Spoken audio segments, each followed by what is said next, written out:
Hey everyone, this is Dragon Cowboy coming to you live from the Dragon's Den for another night in the world of Kataria. Having get our good friend Co set up with Valgarage as they were having get that all situated. Thank you for the host and thank you for that raid in the night. Yeah, I saw you were having some fun in Hollow Knight. Uh, in a way, I would love to play that game, but I wouldn't want to play the DLCs as I understand it. Just the base game. Am I correct there, Beacon? If I see you do Nightmare King, I will strangle you so hard that they're going to need a new DM. You would too. Thank you for doing that for me, Aline. Iron Knight's awesome. Also, right now I do want to do something else as we are raising money this month for NAMI. And where's my other? There it is. And we had another donation done from Elise for $50. This was during, I believe, Onyx Breakers stream. So awesome with a bunch of hearts. So awesome along with Sammy Jeebus, JL, Panda, Cinnabon Anubis, and Iron Knight, who's also donated to that. Awesome people all around. So make sure you check out the National Alliance on Mental Illnesses. Link's already up. Thanks to my wonderful people putting all that up. And with that, I'll let well our streamers that can talk, as Co's got a friend that does work from home, so he's got to be quiet for a bit. Talk about their channels.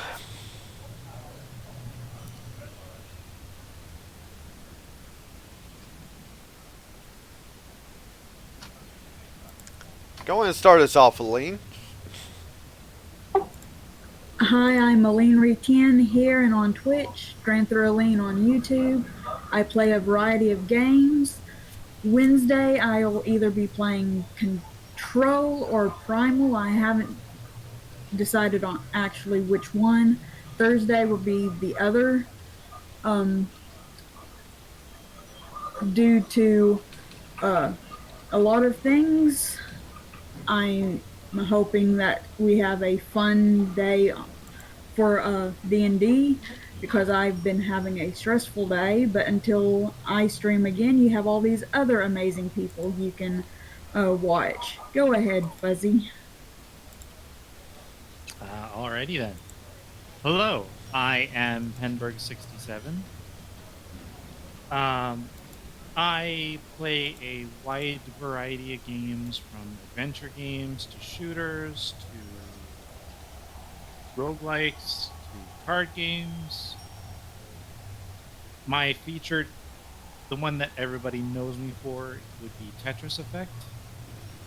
I can't wait to be able to start playing that again. But hopefully, I will be streaming again sometime soon. Probably with something less resource intensive to start, see how it is, see how it all works.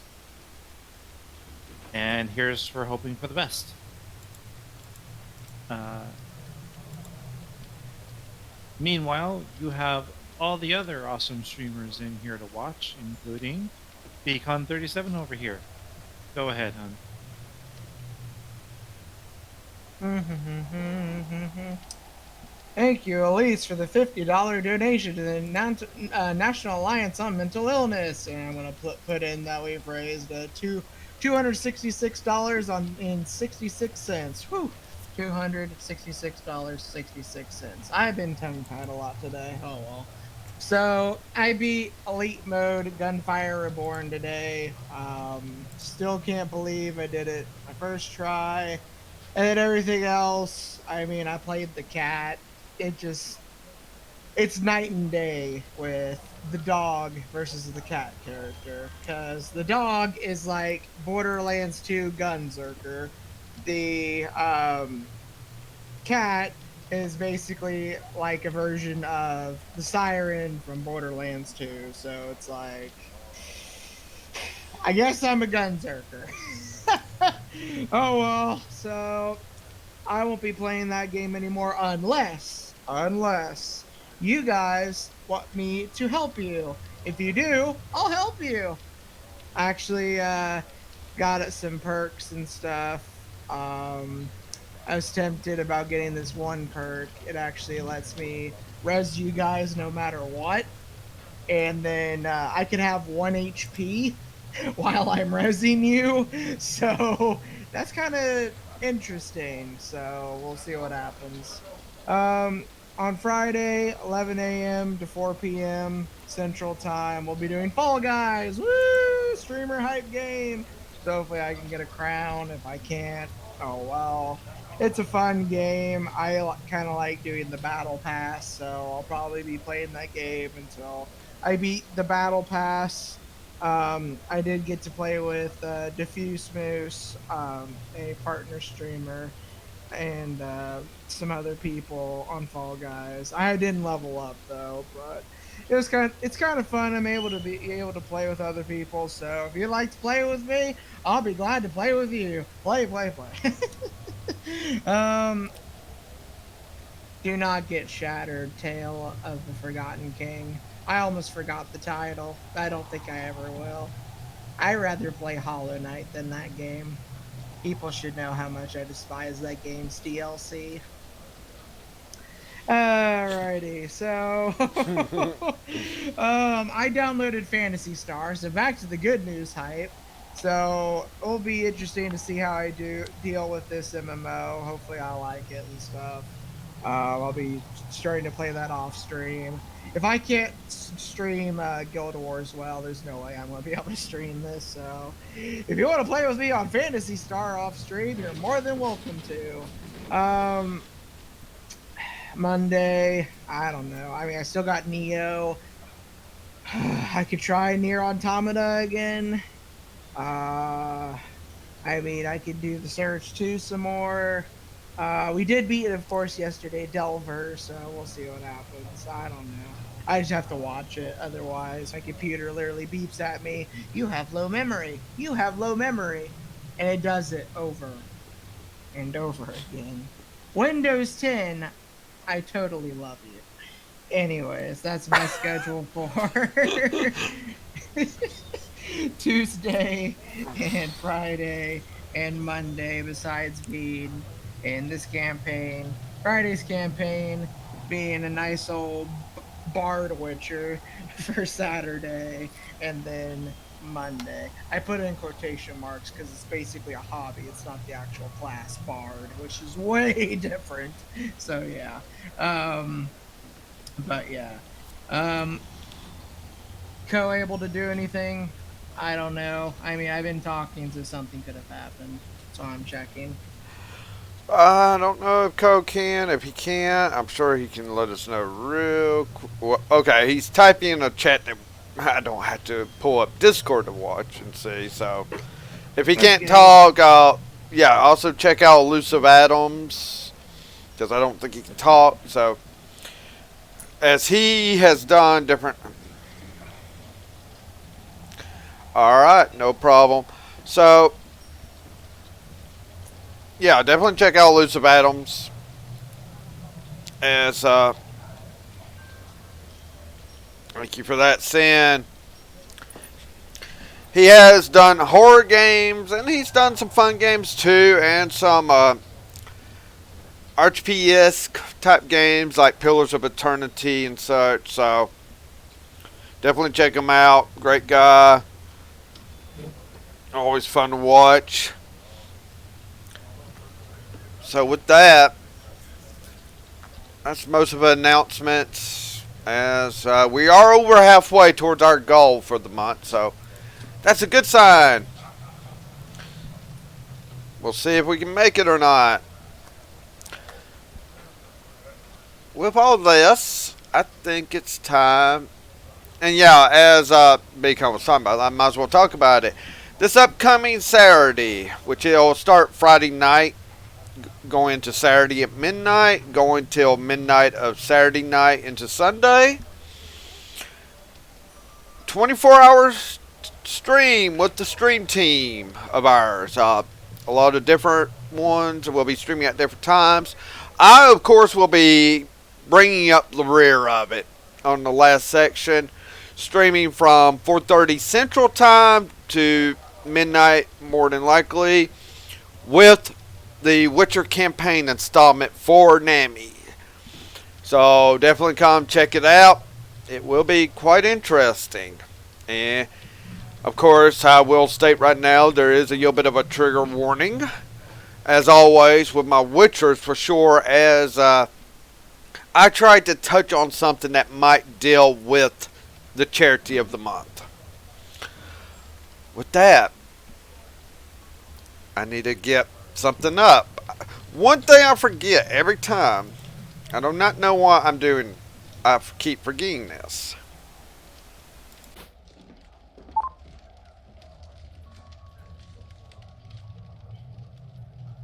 I keep forgetting my voice changer.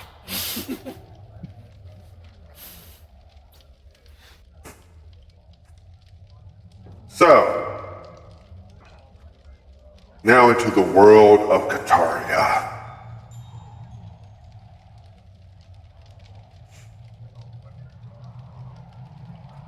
Last time we were with the Fellowship of Friends. Mukatil had gone off for a meeting where he has gained some scrolls of invisibility for his group, as the other group that they're working in tangent with decided to use their bullet friend Lavender to dig a tunnel for them, so they could definitely sneak by a bunch of demons, where this group here has invisibility scrolls to try to sneak around and buy demons and wait for the pre-assigned sign as to what's going on.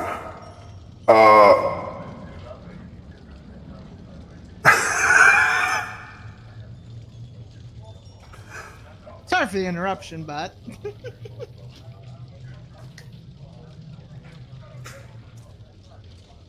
Thank you, Iron Knight, for that. I mean, I'm glad someone's gotten that game. That, as a roguelike liker myself, that's one I've always had on my wish list too. But back into Kataria. Mukatil's making his way back to the party that the last time we were with them, they definitely had some action happen at the West Gate, where there was even this nice, one point, boulder coming through and some high-class demons coming in to try to make a path for their other friends.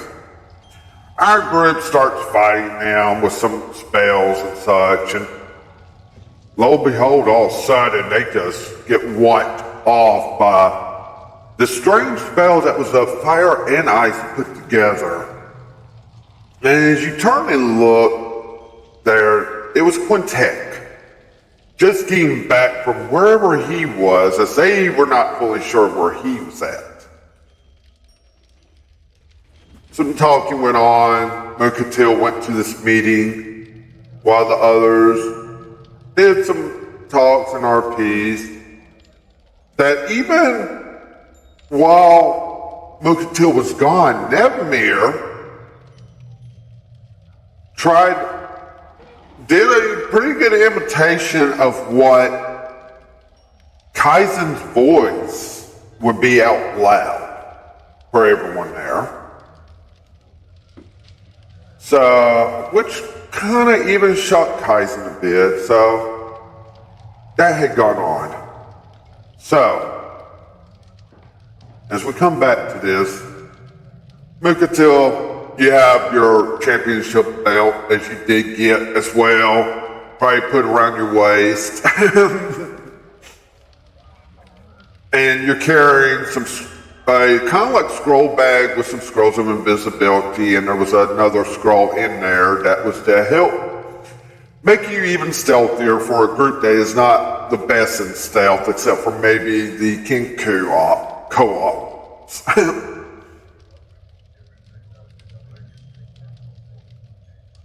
So, with that, you're kind of coming back, and depending on what the rest of them are doing here at the moment. In fact, everyone would see Mukatil coming back up now. And in fact, I think, one moment, I believe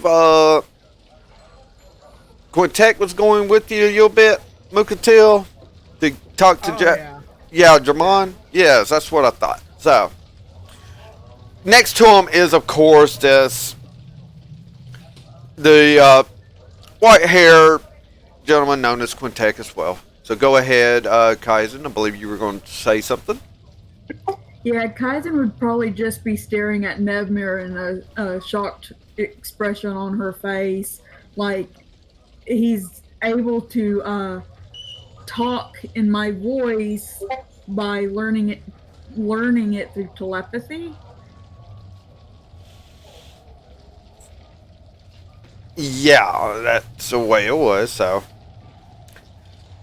yeah, with your passive perception, Mukatil, you would see that there's like a shocked expression on Kaizen's face.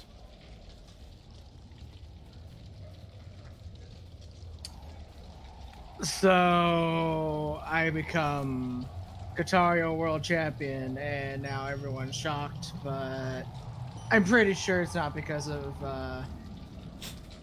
these guns. So what's going on?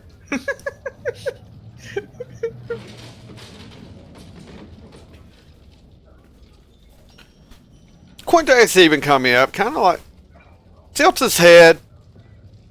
Well, why are you staring at Nemir? That's his name, right? Nevmer would look to Mukatil and just throws up his arms and says, I learned something new. Oh, really? So what exactly did you learn there, my feathered friend? I learned to speak in her voice. He says, pointing to Kaizen? Yes. Okay. Pointing to Kaizen and actually saying that line in the voice you hear whenever she uses telepathy with you. But he's speaking it like out loud.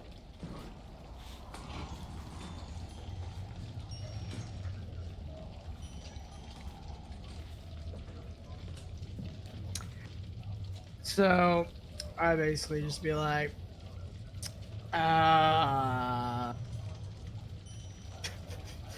let's hear it. No. When he said that, it was in Kaizen's voice. Okay, my bad. Yeah. Okay. Basically, my computer decided to go to Dragon Cowboy's channel, so I got distracted. That's a different person. Anyways, so I'd be like, that's what you sound like. Well, I mean, beautiful female. I mean, that's awesome that you can do stuff like that. I mean, Nevmer, you keep up. You're probably gonna make me like some peasant in the dirt, just flooded with all the knowledge that you can do and such. So keep it up. Because I don't get your magic stuff.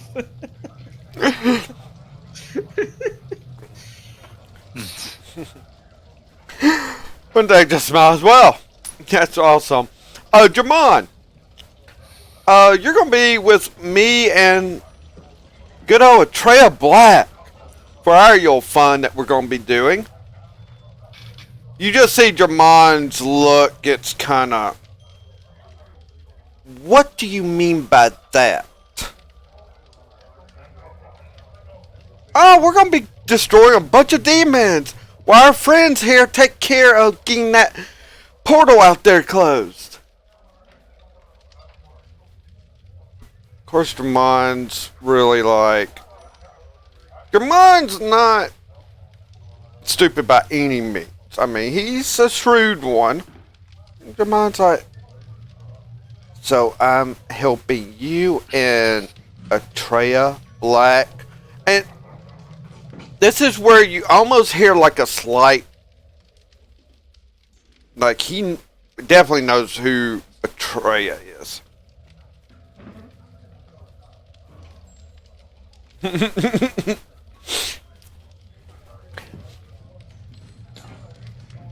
Want me to assist with fighting a bunch of demons? Well, I'm gonna need some rest time.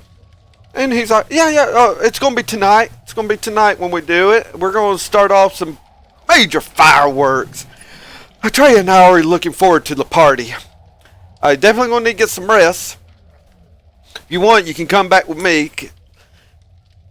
as I definitely need to get freshen up on my spell slot to make sure I got the right spells. Y'all might want to do the same.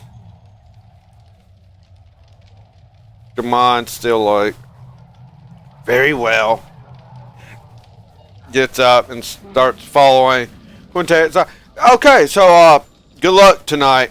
You know, basically when you start hearing explosions, that's your sign to start trying to destroy the pillars out there.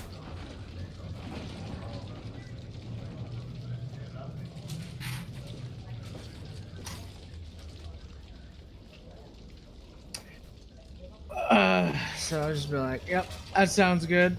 I'll definitely inform everybody else about the plan too, so. You guys have fun. Plan on it. I'm planning on it.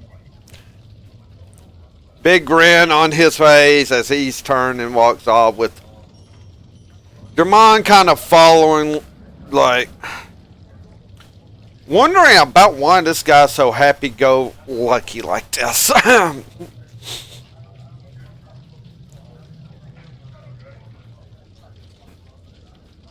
So, as it is kind of daylight, you will see Dania kind of leaned up against one of the walls with her goggles on, as it is kind of like a daytime now. Okay, so we're sneaking or something.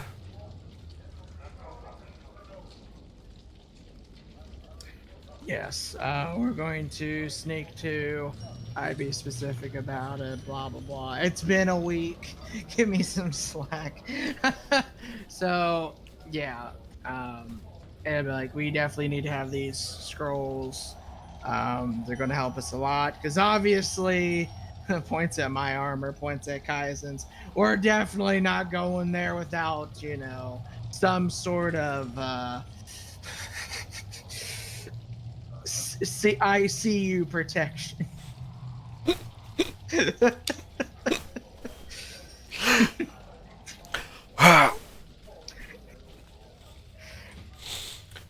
Kilgara's like, wait a minute. I don't even wear armor, and yet I'm not that quiet.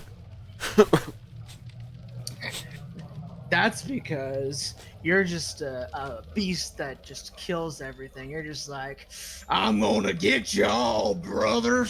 And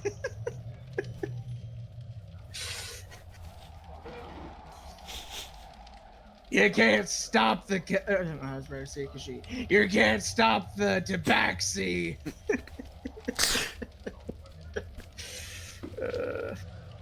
I mean, both of them are cat people, Yeah, but yeah, I just wanted to be accurate with the campaign. yeah. Daniel kind of looks and just looks over to Nedmir's. That's the only one. I hope you're at least halfway decent with stealthing compared to the rest of people here, it seems. Sorry about dogs, everyone.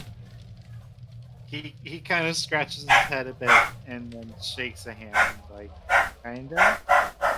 Maybe? Well, better than what I've heard about the others here.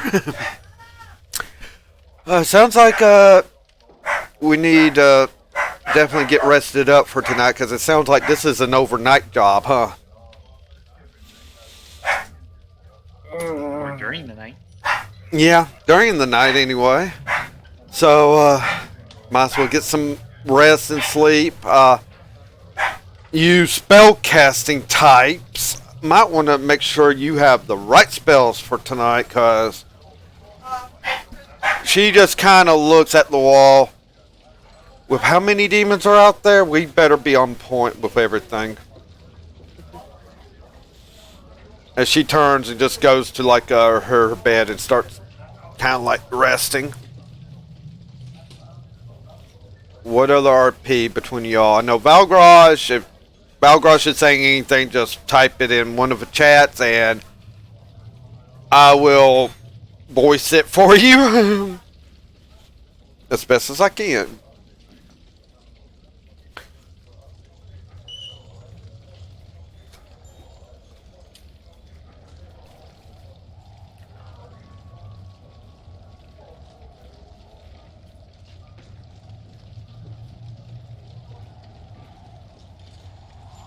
I take it by silence. You just look at your spells and go and plan on fast forward. Well, I see Valgrosh is typing something, so we'll wait a moment here. Dice roll or I don't know what Valgrosh is typing. I don't. It's a dice roll. I think it's just what Valgrosh might say. yeah, no, I just didn't see the so and so is typing, you know.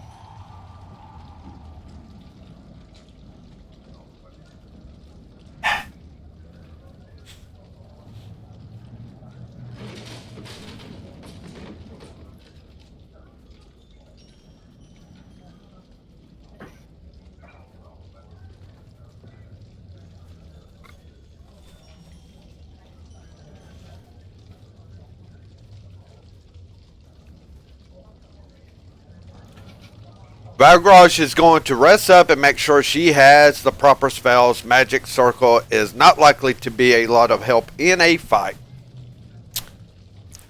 Understandable. So definitely going to probably pick a different spell for that. That sounds like a excellent idea. So yeah, Kaizen would probably look at her spell book, making sure which one she wants to have prepared for the upcoming fights. Decide what might be important, what might not be. So definitely take a moment for that. Warlocks can prepare too, correct? Or they automatically learn and can't? I don't remember. You know, I can look it up real quick. It is not. Like, Okay, I you have to learn them. I can't prepare them. okay? So you're kind of like a sorcerer that they're prepared more or less, or they're learnt and can't be done anyway. So yeah, basically you're just resting up, making sure you have everything you need for the upcoming day. So, when I know for sure everyone's got their spells the way they want, you do this rest. As I say, any other RP would be done right now before you leave out. And we start having a bunch of nice rolls. Air quotes, nice. They're gonna be good. I mean, dang, we had a paladin that was not rolling bad for herself. We can't say the same for Lavender, but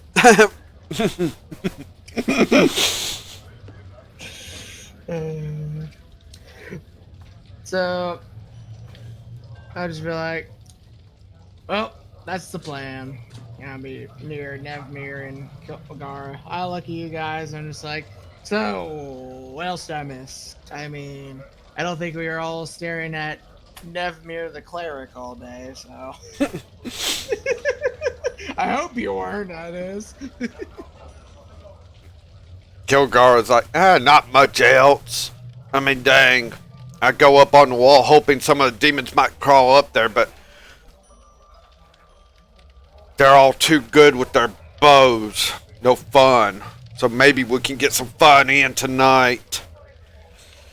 I'm gonna make sure my blade's sharp.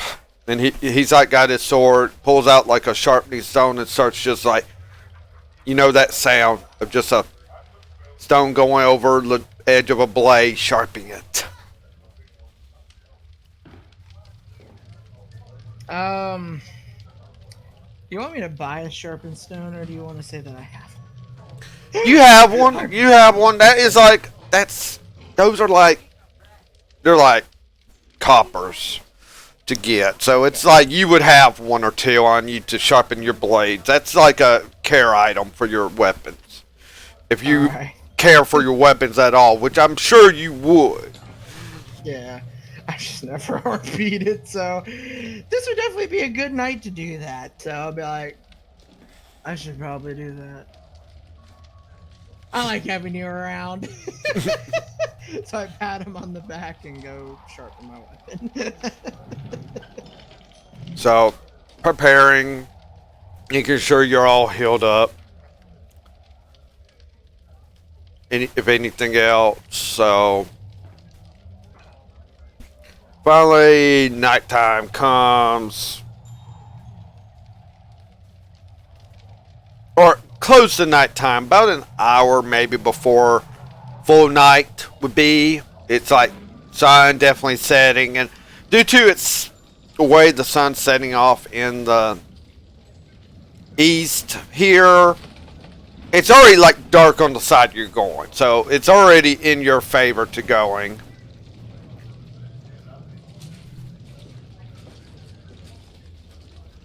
Quintac does a quick run by you guys. I hope you're ready to start heading out right now.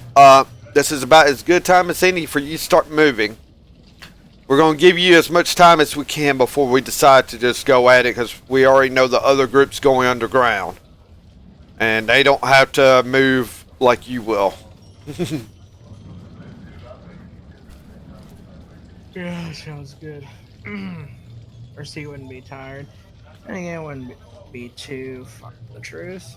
No, he wouldn't be on it. So I'm like, yeah, that sounds good. Valrush, let's get the lead. As we're the leaders of the pack, the Fellowship of Friends. Yes.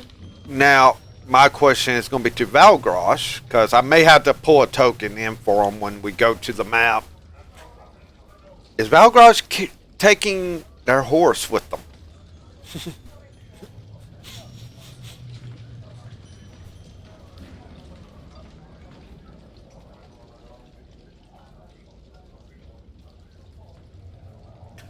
Alright, so Valgrosh is going to be mounted on their war horse going.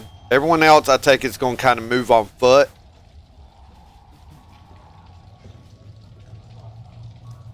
Yes.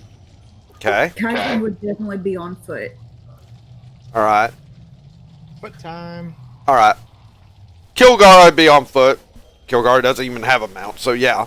Dania doesn't have a mount. She'll be on foot, of course, too. So, with that noted, mounting up, that sort of thing. Who's using these scrolls? Who's the one that does magic here? Who's going to be one using the scrolls?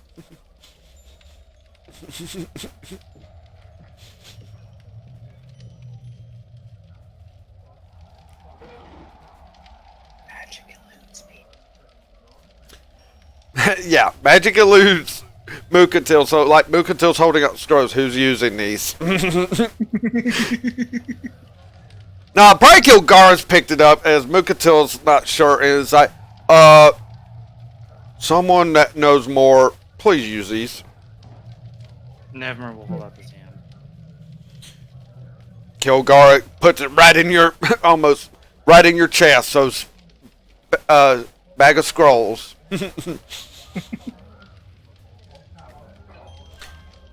And just so you know, there are 2 scrolls that cast a pass without trace. So that adds a +10 to your stealth modifier. And then you'll have advantage on stealth rolls with the invisibility for you.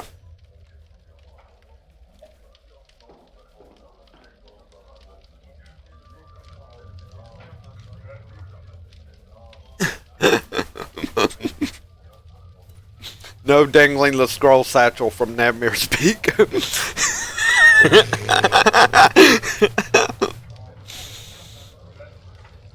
So, Navmir, you have the scrolls. Waiting for which ones you're casting. How are you casting them?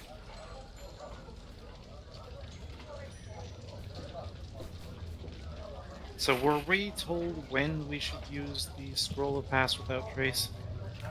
And how many Scrolls of Invisibility do we have? 6. Now, the Scrolls of Invisibility don't last as long as the Pass Without Trace, as you will read and found out that the Pass Without Trace will last about 3 hours. The Scrolls of Invisibility are only about 45 minutes long, not the strongest ones. Oh. Oh.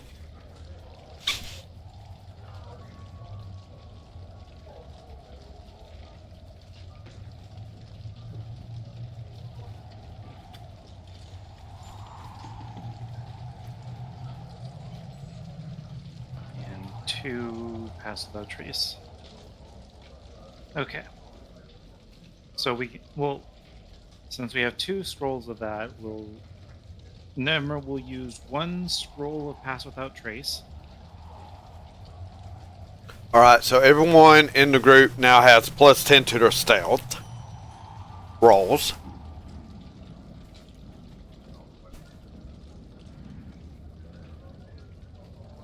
And then once they're ready to move out, and they're able to, he will then use a Scroll of Invisibility.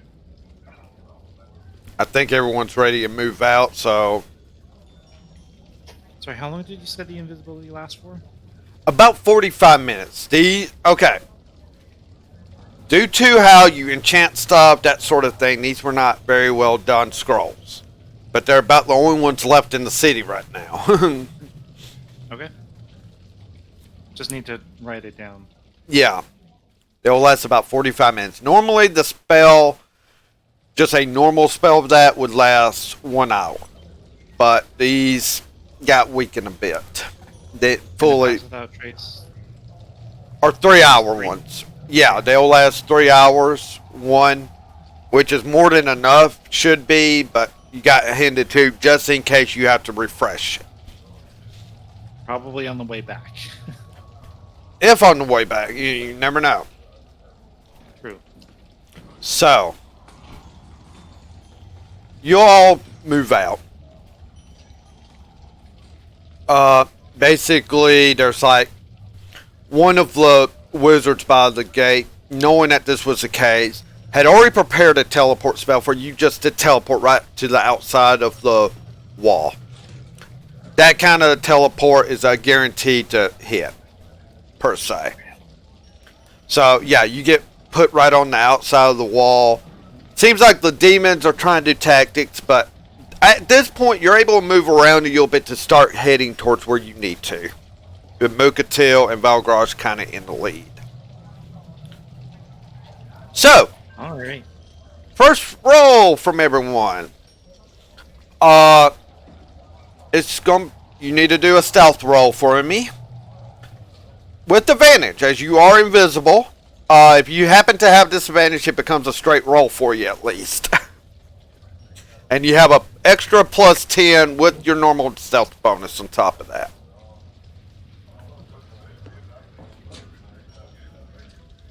Ooh. Hey, look at that. Yes, Valgraj, so it would be a straight roll for you. So, 22. yeah, 22 for. Yeah, it's already looking good right now. I have a 41 for me. I failed. Oh, yeah, 32 up. Do you have heavy armor? Yes. She does. Well, thankfully we have a crit. A nat 20 and a crit 1, so Yeah, so there's a slight upside. there's a slight upside right now.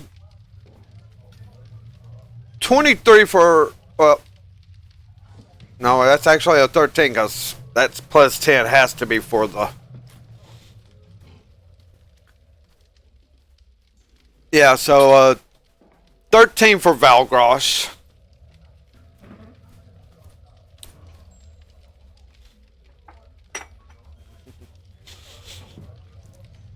So, yeah, what I am going to do.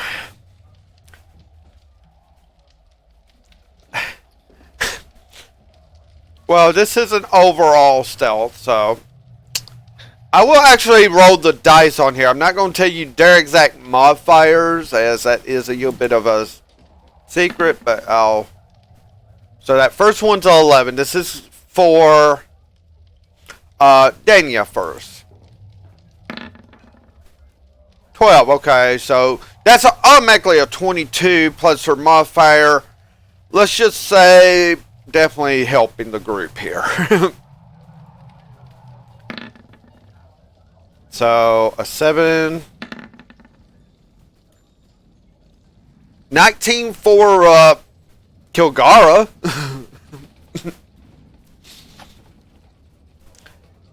So overall, looking at this average, might be a bit low as you're moving out, so you're really taking it easy. And for like the first 30 minutes, so you're really sweating it. You almost feel like you got spotted a couple of times.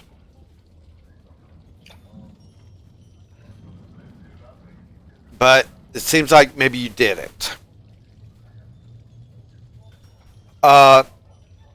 You move on for about another 10 minutes. Namir's definitely keeping up with time on the invisibility. And probably is like, it's about time to refresh it. So Namir would, of course, I think, go ahead and refresh it. So now we're down to 4. Yep. So, with that, as you start moving again, need another set of rolls for stealth.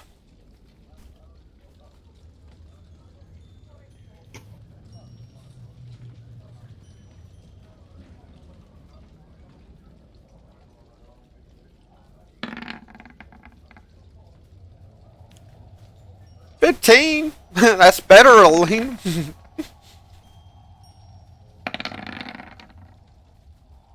Woohoo! Woohoo. Yeah. Nice. Oh gosh, getting stealthier as time goes. Ba-ba-ba-ba. Roll. Mugatil has disappeared.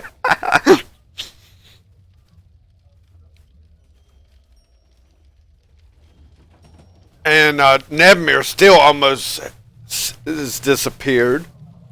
So, and I should be doing the 2s instead. So, here's the first one for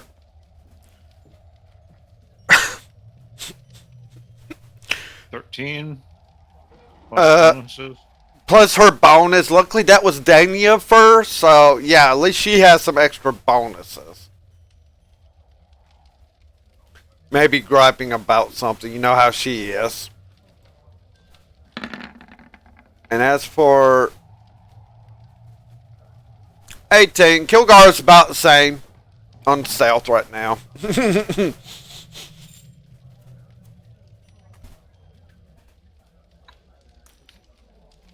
So as you are moving, you start noticing this.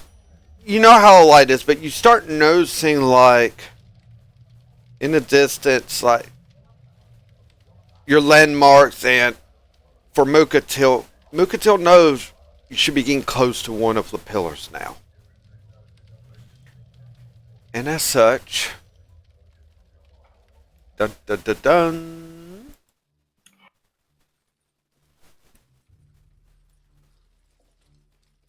You are down in the bottom right corner, everyone, so y'all know.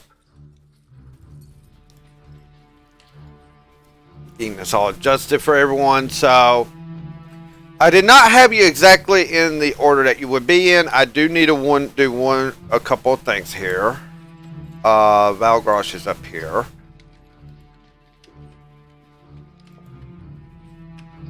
Is to give Valgrosh control of Valgrosh. So we do that, and I do need to get a token for Valgrosh for a warhorse. We'll just look up horses quick, see what they got in stock. I don't have to.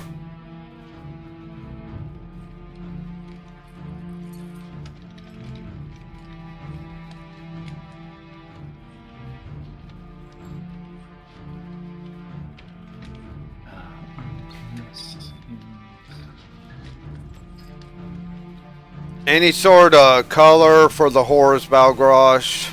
Can someone tell me what their answer would be?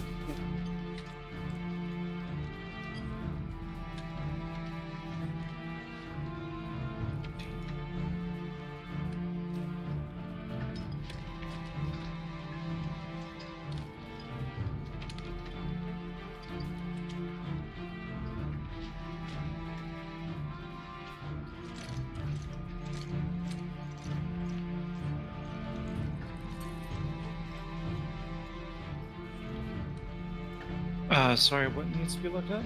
Chestnut? Okay.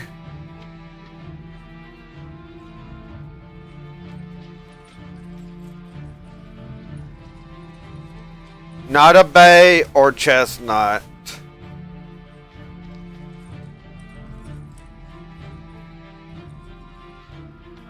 Or likely, I mean, just making sure on this.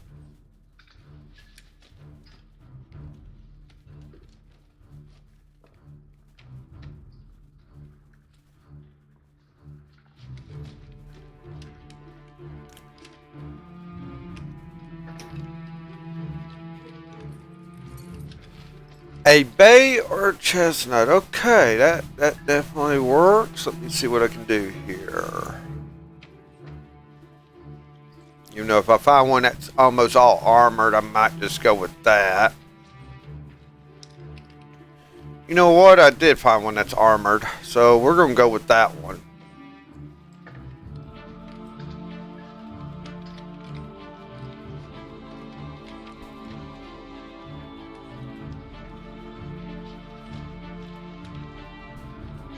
So, definitely need to increase the size of her. So, sorry, Nemir, you moved over a bit. Rude. Well.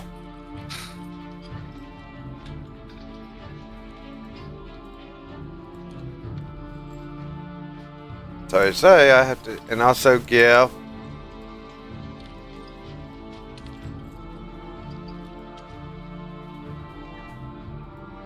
control of the war horse to Valgrosh. I do not actually remember the name of this horse. But, okay.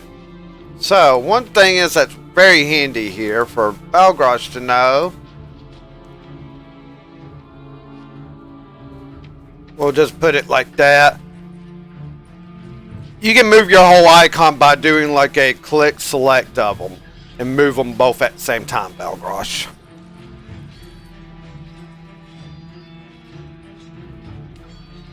So, you have kind of gotten to this place. You know, beyond this set of trees, it's kind of in front of the group. Going to the west, northwest is where the first of these pillar type things you have to destroy are.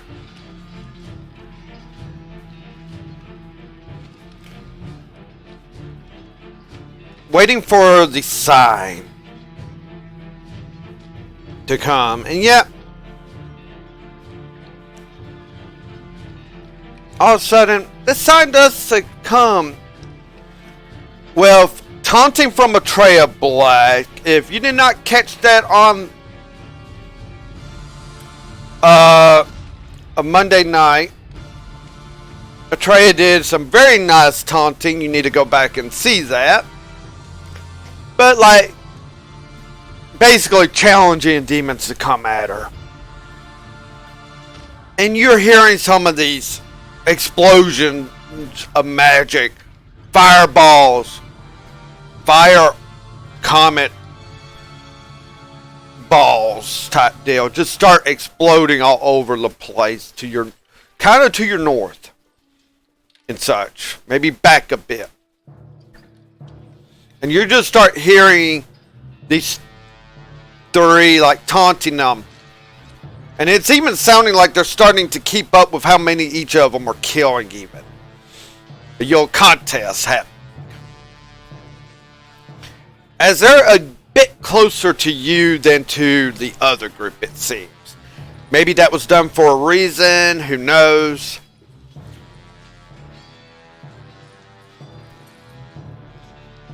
How do you wish to proceed here? As we're not really in full hard combat.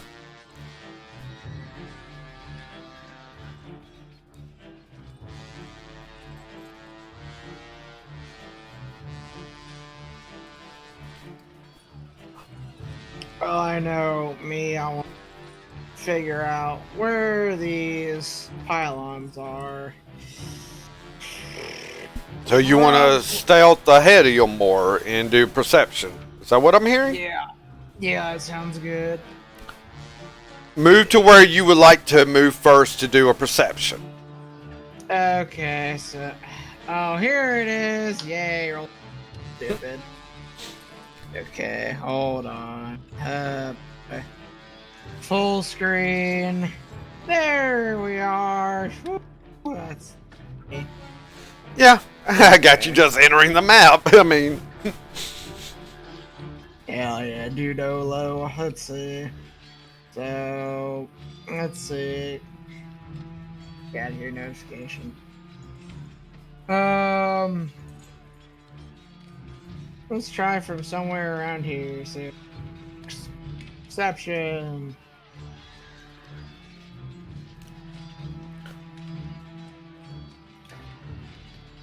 Here, oh, right here. Roll d20. +2. Perception.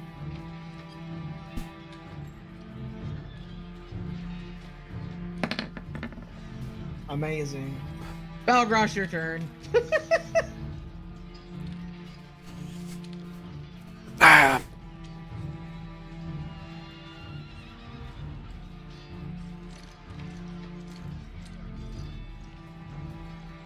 So yeah, you're kind of just looking. About all you're seeing is probably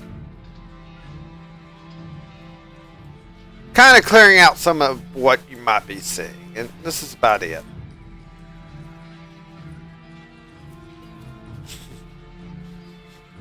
Not a whole lot, but it's almost like there's some sort of magic kind of.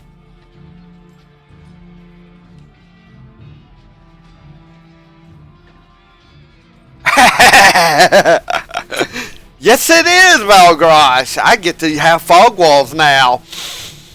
I get to hide stuff from ya. Even though if you dare look at my stream, you might see some stuff. But I'm taking it on the best bet that everyone's not. They're staying on roll 20 and looking.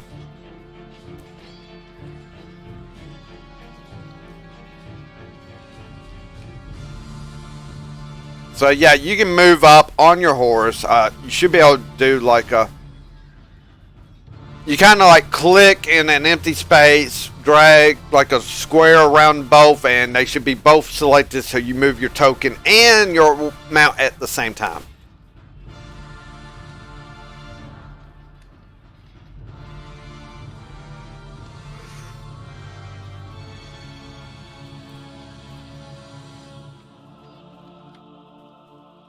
as I believe it was asked for you to do a perception. So move wherever you wish. The trees here are going to be rough terrain, just so you know. It's not really a whirlwind, it is a horse. Usually horses are large creatures. Here, let me just move you both. Myself. If I get under the right one.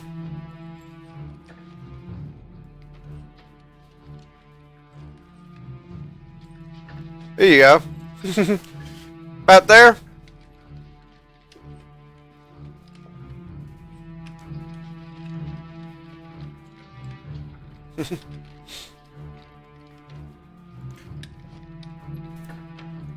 Having a help with roll 20 with Co. So roll your perception, Co. Let's see if you do better than Mukatil here. Trying to see through this dark. Alright. Also, you two, as you're moving in closer, stealth checks for me, please.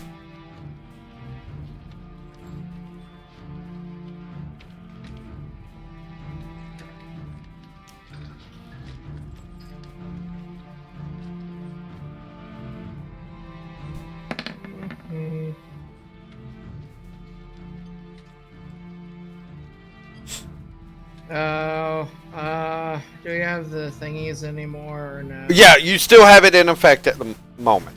You still have that. So, lucky stuff, right?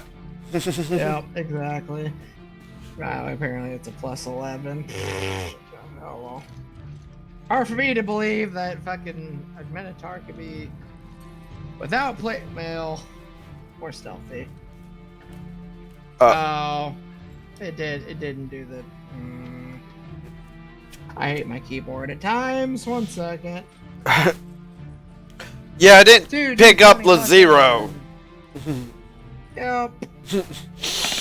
Okay. There we go. That's good. Alright. I doubt any of them are... One of them's dumb as... Oh.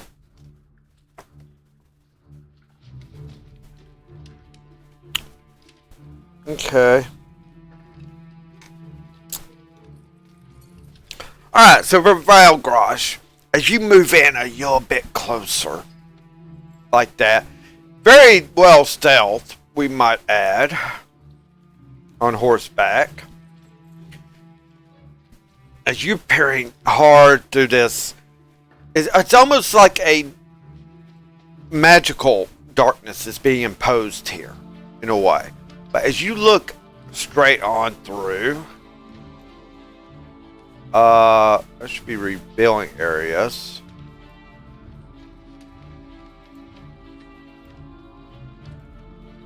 There we go. Valgrosh, you're seeing about that much.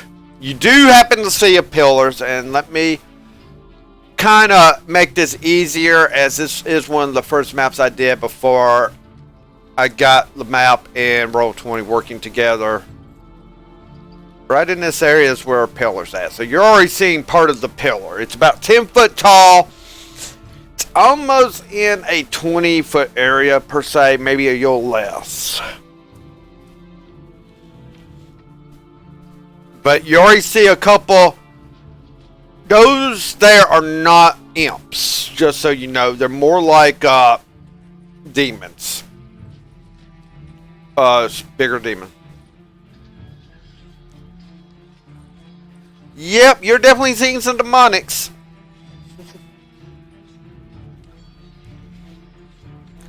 And the one thing is, with your perception,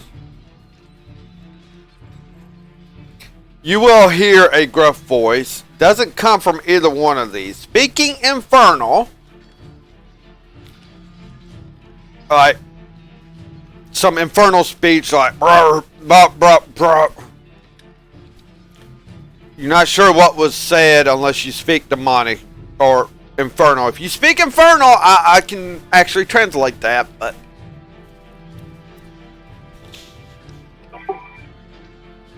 So would Kaizen be able to hear it?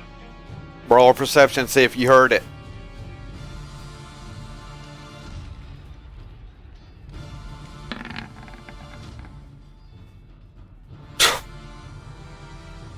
Yeah. Yeah, Kaizen, yeah. With your perception, you would definitely hear the Infernal. And it's like, and it's coming from more than one person, luckily.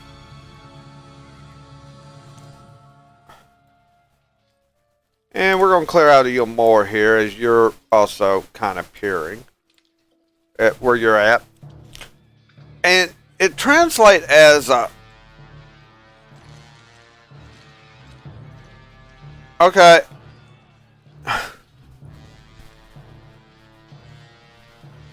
Alright, I didn't know there could be that kind of crazy type. Am I seeing that right in Roll20 from Balgrosh? What the heck? Yes. Thank you. I'm glad I was like, wait a minute, is something wrong with my screen? Don't worry, I'll purge it right now. So, thank you, Valgrosh.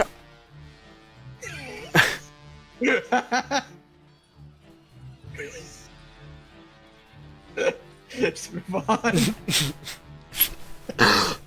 There's something we get to only see in stream audience wonders. So, for you, Kaizen, you hear like, there's something move out there. And the others are like, nah, you must be hearing things, boss. It's basically what you heard, Kaizen.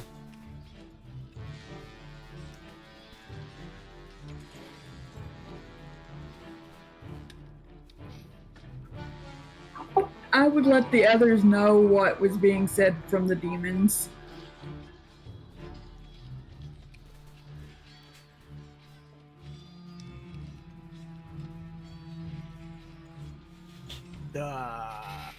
Let's see. And that's through telepathy, so I can't even make a freaking perception check on that. Dang it.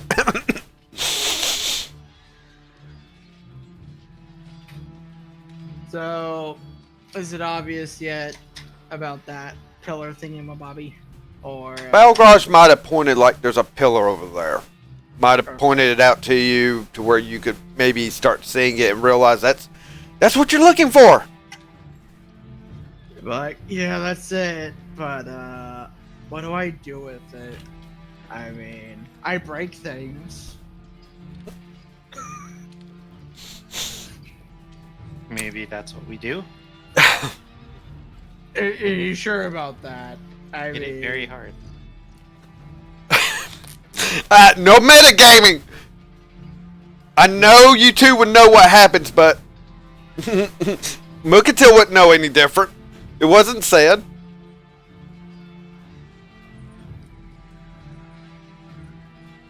No, he doesn't know what to do with it either. Yeah. But if it's a pillar, and we have to break the portal, Well, anyone with Arcana might know how to handle it, too. right? So, and if you're Yes, do it saying, faster. and if you're saying it was on my part with the MG, then all I gotta say is, really? I'm just simply saying, are you sure? okay. I'm just forewarning because you all kind of know what happens from another group. That's all I'm... No.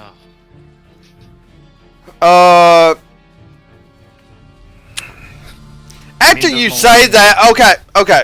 You are proficient with Arcana, though. Correct.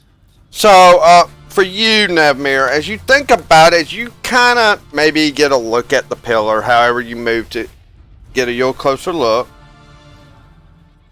you start thinking about what you just said about hitting it hard, and it's like, wait a minute. Is that such a good idea now to look at the power? It's about all I can give you. You're not fully sure.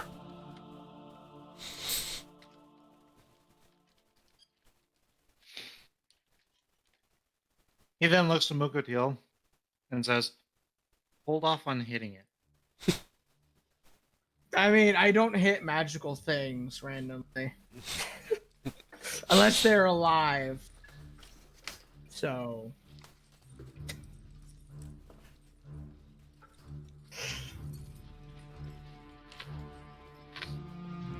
So what do we do with it? I mean, I'm stumped. Help. Help. I don't know. Dania Looks. will whisper. Maybe we should take out what's guarding it first and then we figure out how to do it. I mean, if that's all I need to do, I mean, let's go.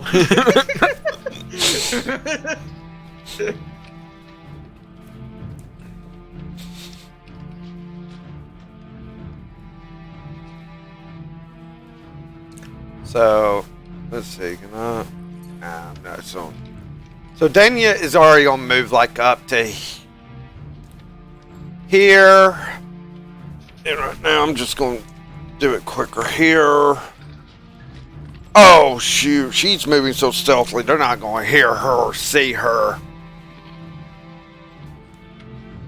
She kind of moves up there and is hiding. She literally kind of like disappears from a lot of you. Obviously waiting for you all to move in and attack. Alright. Well, I can't move that far, so I'm just gonna move. Boopy. Okay. And then do a good old roll.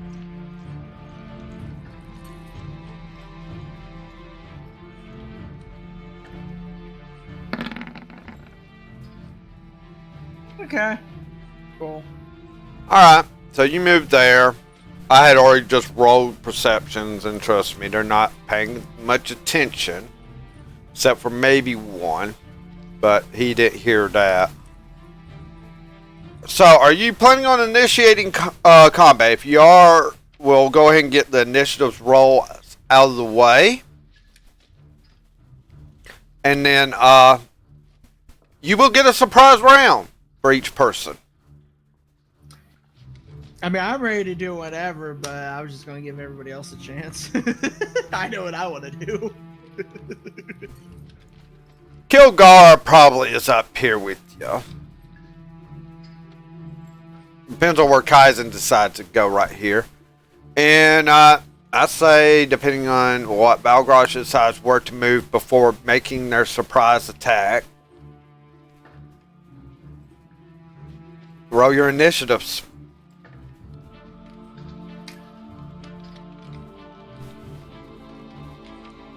Kaizen would move right there. Okay.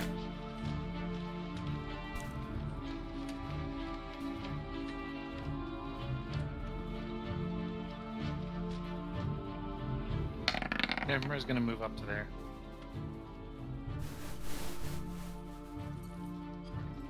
Initiative 18. 18 for good old Mukotil.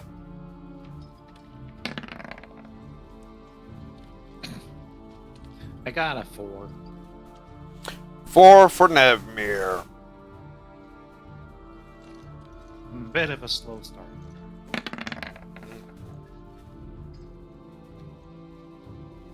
Balgrosh with the 19.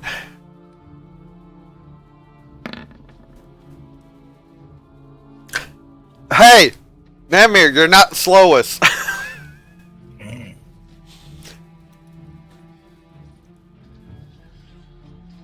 What would that be total for you, Aline? For 2. 2. Okay, wanted to make sure for Kaizen.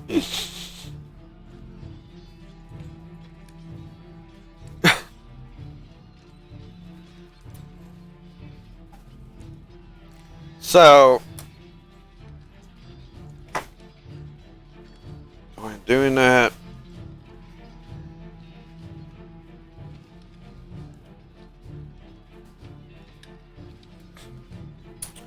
Well, Kilgara's not having a good start.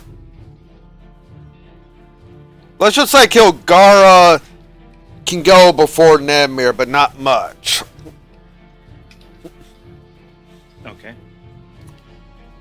And now for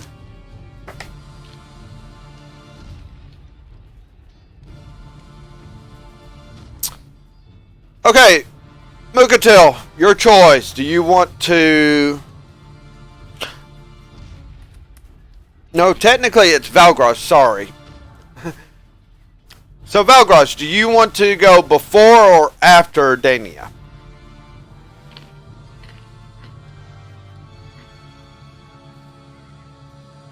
I'm giving you the choice as you are the true player. This is an NBC. So you want to go after the rogue type. Okay.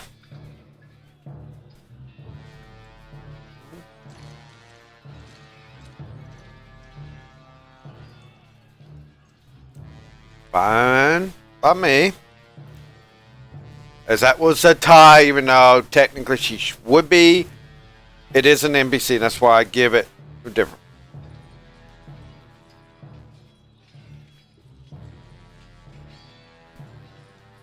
So, with that already rolled, let me go ahead and put, did I leave enough space other than, knowing Nemir, I better make a space between him and Kaiser in case he decides to summon something.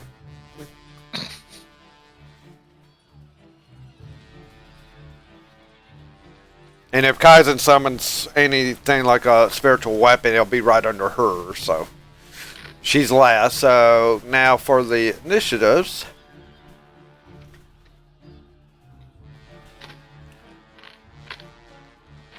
It's basically the way it is.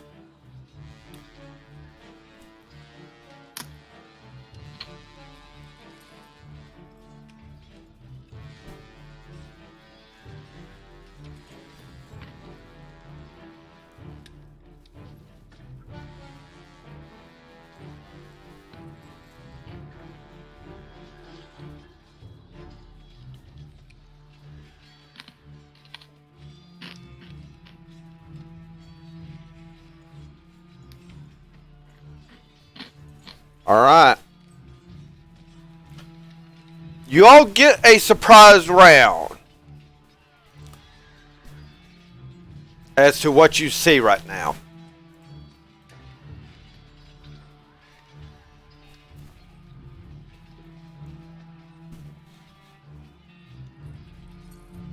No problem. So, going with the order, Dania is staying here. She is not going to do anything. She is just going to hold her position. She is not moving.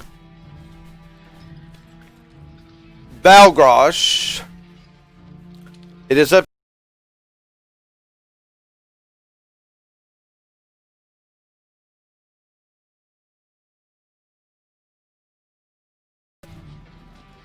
Well, the good thing is now you can actually hear me. Yay! So, let's see. So, they're going, what would Valgrosh do? Valgrosh would be the most distracting thing there is. And so I can see where you guys are, and I can see a nice little clearing for me to be the most distracting thing in the world in.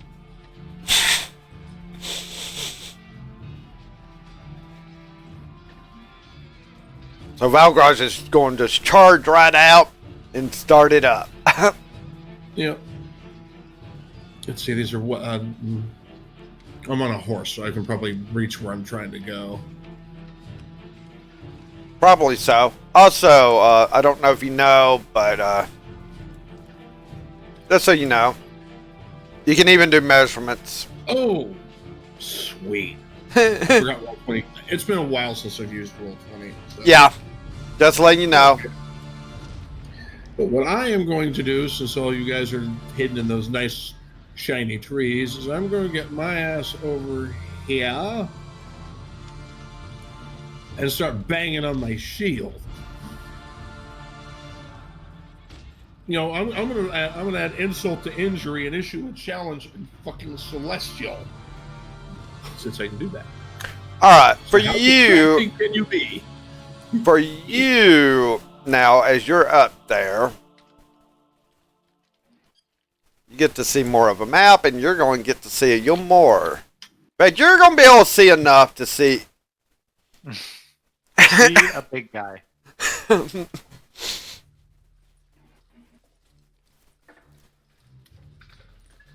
So you this go. is gonna happen.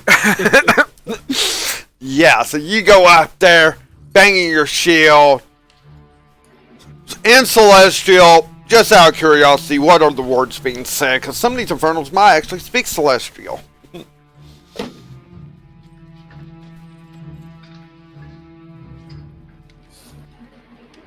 And I do know, I think one of your companions at least speaks it too, so they might want to hear what you're saying.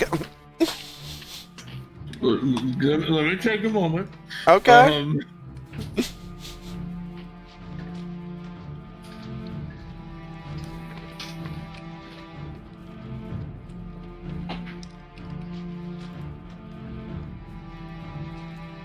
Let's see. Okay, come on, brain, work. I had something, and then my brain went, so let's see. Then I can see the okay, floors, guys. It's gonna be pretty distracting. All right. Can I see something big over there? Even better. Yeah.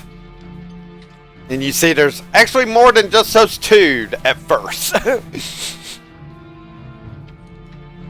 Well, a few of these things. Well, it's not gonna mess with her resolve any. So let's see. The light challenges the invaders from the darkness and the shadow.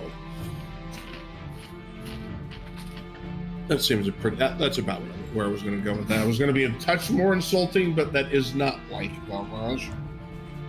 Alright, yeah, I mean, a paladin challenge, okay. Yeah, I'm not a trainer. I'm not going to melt them with words. Okay. So it's all that. No. So yeah, the demons all are turning and looking like, and a couple of them are like, really, one against all of us? Mukatil? Here we go. Yeah. Okay. So, yep, fuck stealth. Boop, boop, boop. So, let's look at him. I'm like, I don't know what the heck you're talking about. You think some holy paladin would be like, oh, I'm gonna be by myself. No, you're just not doing your dumbass job, and now I'm gonna show you what happens when the world champion of Kataria leaves you in half, boy! I initiated my challenge, so here we go. Let's see. So if you want a challenge, it's gonna come from Mukatil the Luchador. Damn right. Oh yeah, I need some fan art, guys. I need some fan art of Mukatil with a Luchador Masca. So yeah. Yep. If you do it, make sure one's a token for the maps here. Okay. Alright, so D20 plus 12, boom. And then boom. That's a 29. Roll your damages. Alright. Okay. That's Demon 1, okay. Yeah. Okay, so damage is 1d12 plus 8. So roll d12 plus 8 for physical.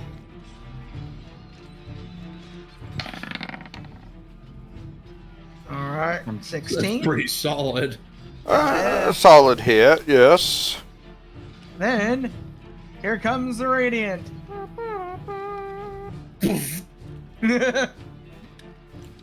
2d12, yep, just 2d12 radiant. So, booply boop.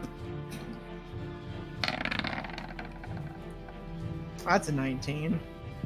That's pretty good. Yeah, that is really good for a radiant hit. And then now the power, the power of Atreya Black. Sizzle. I hope you weren't attached to those 35 hit points. Yep, 6 necro. Jeez. Floop. This was my first attack. Oh boy. I feel like a fucking DM right now. With all these dice, it's just one attack. Alright, let's see. So, second attack comes in. Whee! Behold the power of. No, no bonus actions. This is just a surprise attack round, so you're getting off your 2 attacks. So you know, no surge actions happening in the surprise. Oh, trust me, I'm not. I'm not. That even will gonna hit. do That will hit. That will hit. L to the yeah, to the yeah, to the T, to the what? Oh yeah. Let's see. D12 plus 8. All right. So we're getting the physical out of the way. Wow. Oh well. I'm not complaining. Damage. I mean, Yeah, it's damage. it's damage. Yep. I And mean, that's not even what I care in about. fact, why don't we put the explanation point damage into chat, Sin? Just so people understand what I mean when I'm about to say that every point of damage counts, just like every dollar for a charity. And we are raising money for NAMI this month.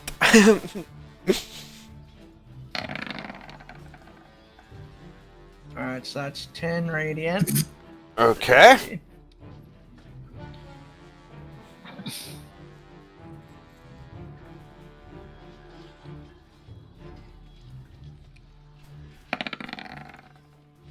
And that's 10 for necro.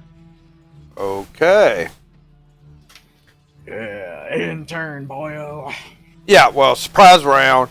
Demons aren't getting to have their surprise round. They're the ones getting surprised. So, Kilgara. We'll chop something down. 10.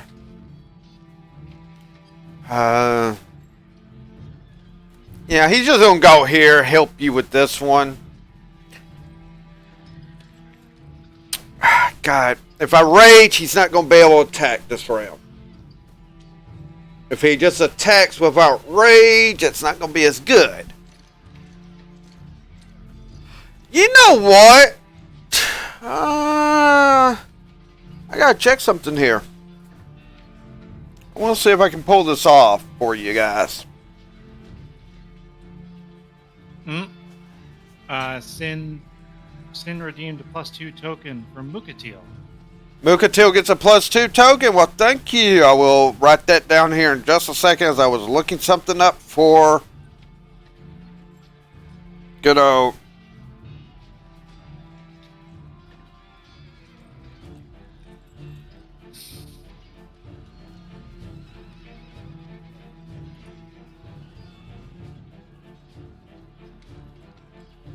Okay.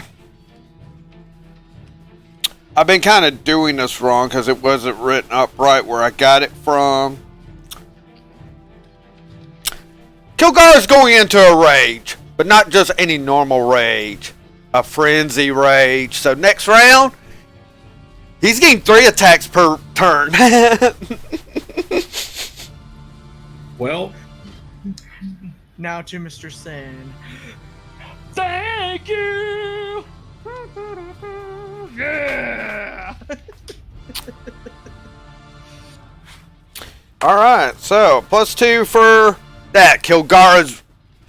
We definitely need to put an icon for rage here. Let's see, what would be a good rage icon?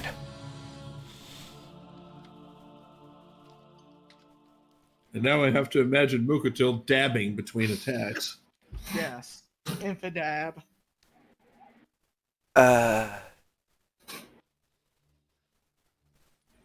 Yeah, we'll do that one. That will symbolize rage here for y'all. As I can put your icons on them. So Kilgara's raging. He is in a frenzy. So basically he'll get his normal attack action, which is 2 attacks, and then he'll get another attack as a bonus. As such, we'll get to Kaizen here in just a moment. Nevmir, you're next. All right. Since those ones seem to be, oh, well, that one there seems to be handled pretty well. I'm going to target that one. Alright. I'm going to use my movement and bonus to summon my spear. Okay. This is a surprise round. You don't get all that. You can move and you can do an attack action. Or an action. This is a surprise round, not a full combat round. You're getting a little bit of an extra boost here. Okay. Well, he's still just gonna shoot him with magic. No, sorry, Eldritch Blast. Alright. Make your attacks for Eldritch Blast.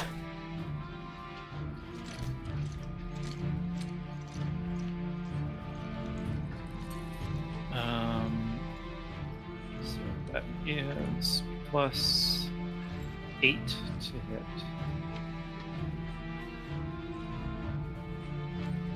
So this is Whack. hit. Good. Swing. That one will hit for sure. Can I roll both my attacks first? You can. Okay. And second attack. 18 to hit. It'll hit. No, I'm almost barely hitting. He almost gets out of the way. So 2d10 is 8.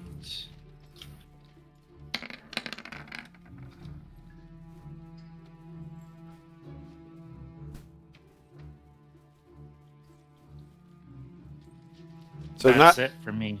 19 points of damage to that one. Okay.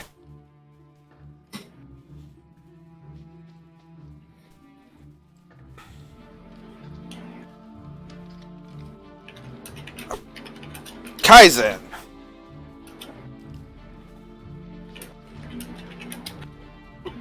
I will move closer to Mukatil and cast a Shield of Faith on him. Okay. And for everyone else, what does Shield of Faith do?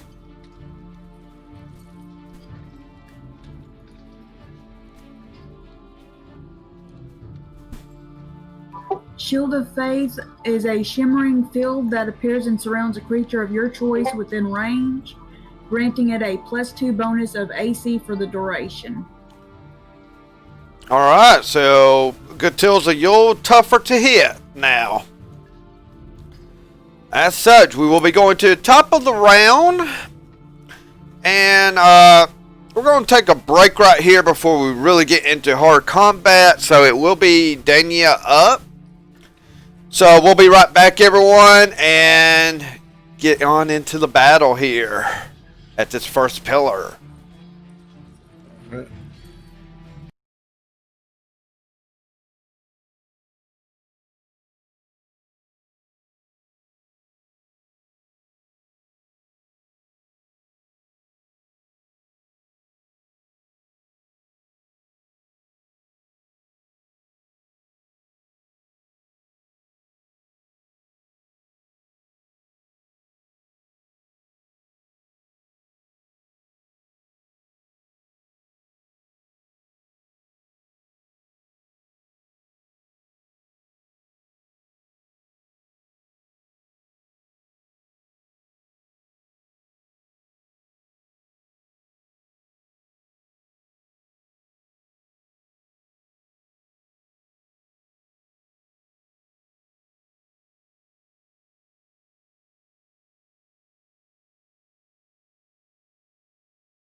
You're not flying on. All right. All right, everyone, we're coming back live. Yeah. So, as I say, top of the round, it is our good old rogue drow from the Underdark's turn. She is going to target the demon number 2 at the moment.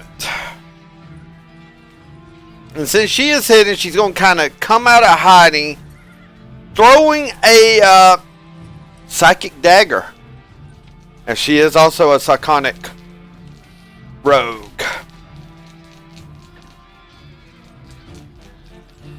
So, let's see how she hits.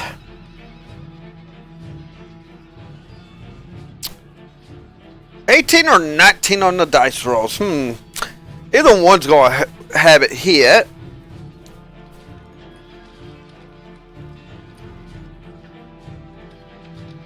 So, I'll give you the full total of damage. That way, you don't get an idea about her modifier.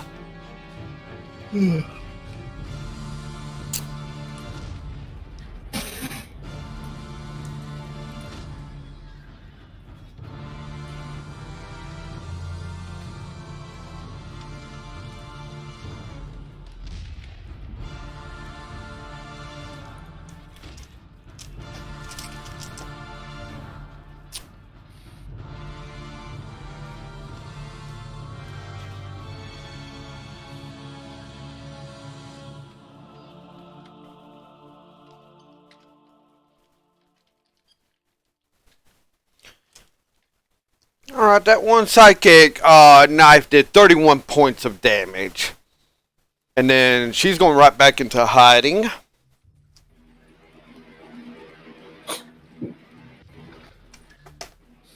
That's a nice bit of damage. Jeez. Sneak attack. Yep. As I say, she's a rogue. This will be the last time you see me.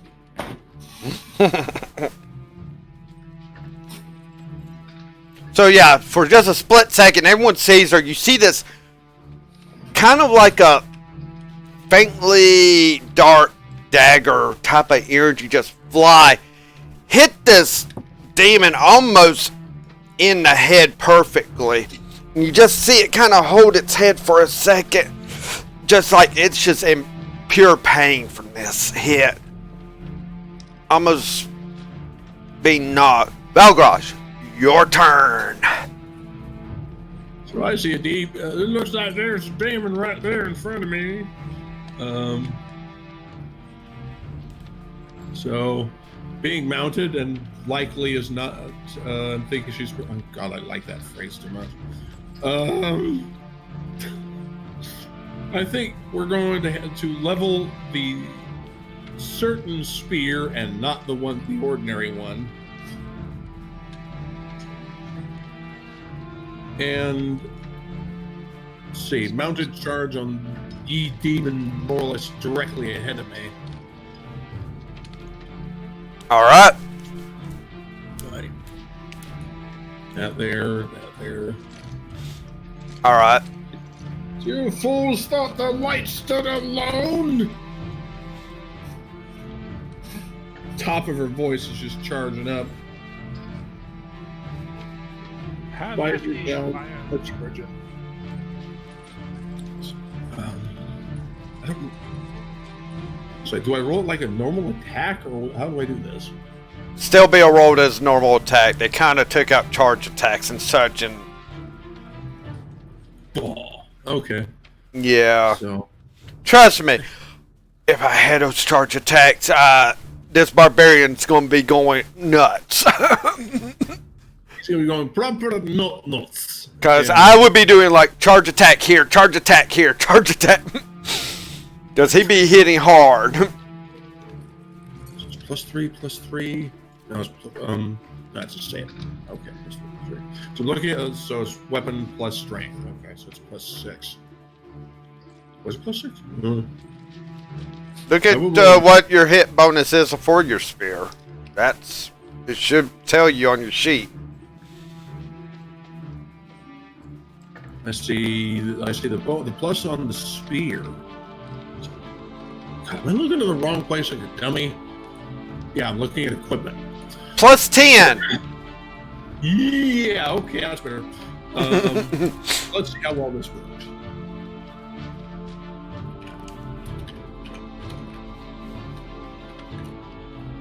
Cowabunga!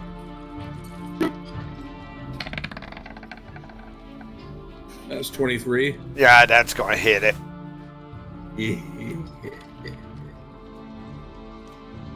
So, let's see. One-handed 26 plus a lot. But you also have your radiant damage from it, too. Oh, yeah. Ooh, so that's 1d6 plus 6 physical. And 2d12 radiant. Yep.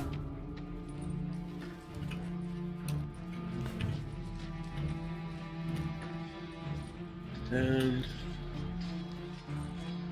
did I use the wrong thing? Yeah, I did. Dang it. Keyboard.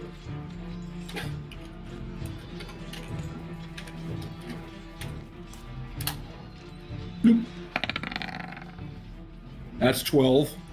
Max damage on the That's physical Thanks, Dave. damage. Now, look. and that's an extra 16 radiant. Yeah. Funk. And that's only your first attack. You get 2, if I'm correct, as a paladin. So you just charge in, hit him square in the chest as he was holding his hand. Lightning light just blowing out, like burning him a bit. As you have... I'm gonna swing right back at him. Alright.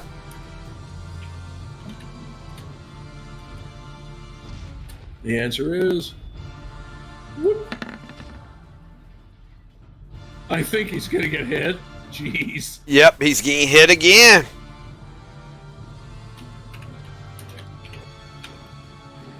Same freaking damage variables, and...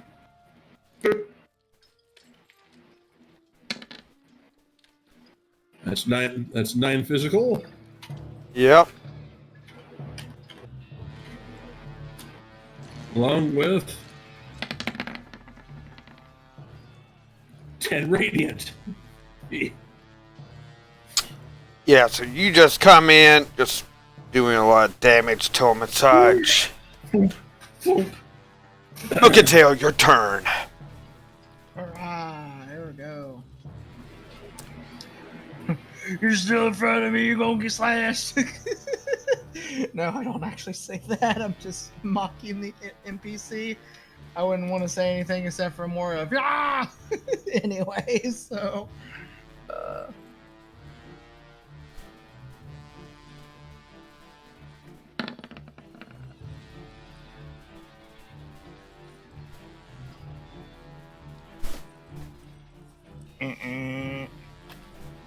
Nope, missed it.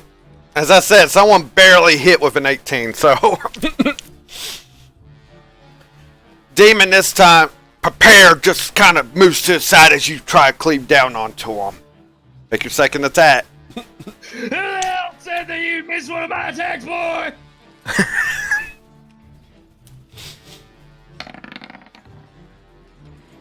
Hits. Bingo! But you do like a backhand going into him. Do your damages. Yeah, buddy. D12. Yep. And boop. And boop. And bumper boopy. Oh. Get out of here with your ones. Anyways. Rolly time. 2d12. This is where we got our secret technique of the divines of the gods of the dragons of the dragon gods thingamabobbers. Ooh, 21. Are you want to do it? So I was like, you know, stop laughing for 2 seconds. Who the hell said you missed one of my attacks? Grabs him. Yeah!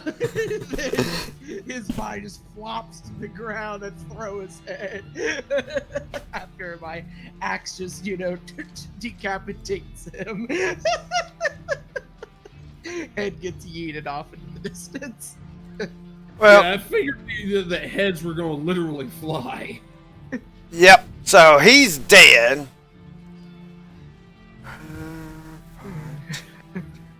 Okay.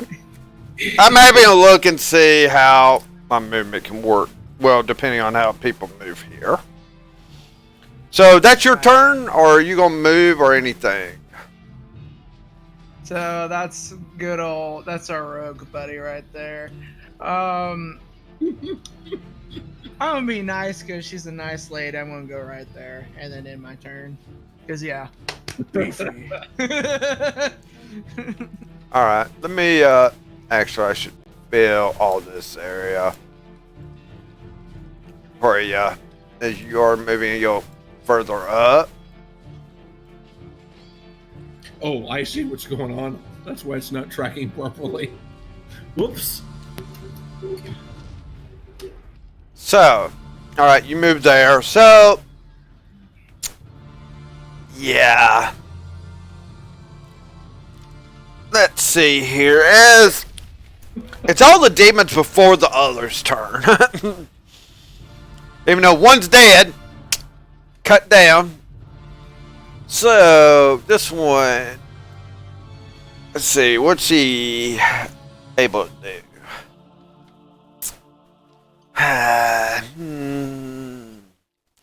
He's going to take off in the air.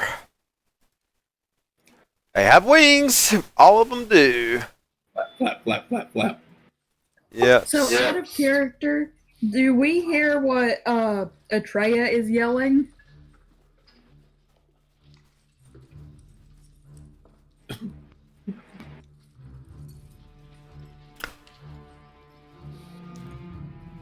Oh, okay, sure. So yeah, in the distance, definitely from Mochatel, you're going to hear in the trans voice, less talking, more killing over that way.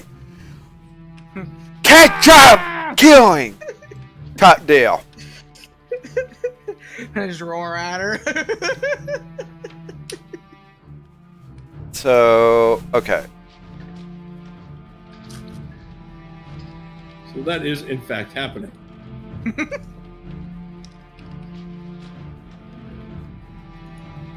Alright. So this one is going to fly over here. Halfway in the air, making a couple of attacks on Valgrosh. Okay. Cannot get a true flanking going. Could not make it far enough. I doubt a 12 and 16 are going to hit you. That sounds like a whiff. Yep, so each claw trying to attack you, barely missing. Maybe just... So, that one... So... Dang. That's too tempting to pull off right there. Let's see. Let me make sure about distancing right here. 10...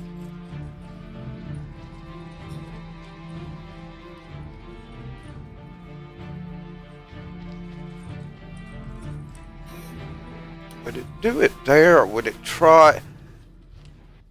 Knowing that there's a rogue around, but...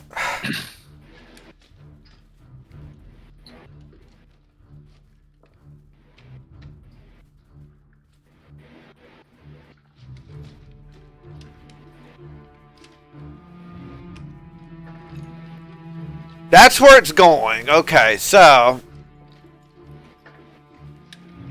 About in that square, so everyone but Valgrosh is going to need to make a dex save.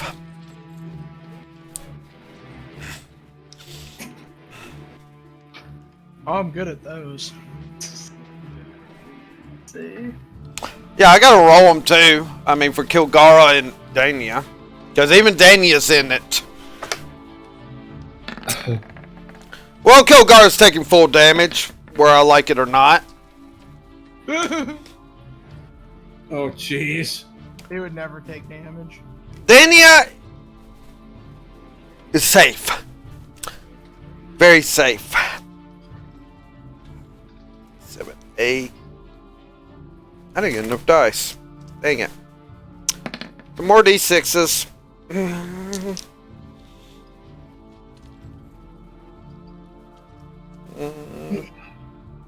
What level was I doing that at?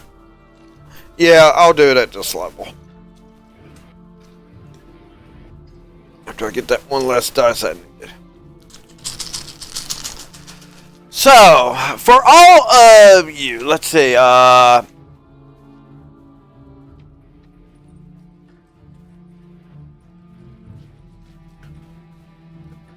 so we already have, okay, so that's, Kaizen's, deck save, Mukatail's, Nevmir's.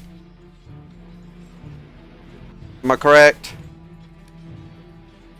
Who, what, when, where? I mean, I failed it. I know I did. Yeah, you definitely failed. 3. The 12 is mine. Yeah, and 14 is for Kaizen. Even though I wish I could say Kaizen save, she doesn't. Even with Kaizen way over there. Kaizen is where she's supposed to be at, and not flying halfway across the screen from earlier before we came back. God damn it, ones. I mean, that's good for you all, but I mean, I am trying to 20 30 32 points of fire damage to y'all. How much? 30? 32. 32. Dania takes none. Wonderful being a rogue for her. God. There goes close to half my health. Yeah. Whatever. I mean, that's coming from the big guy.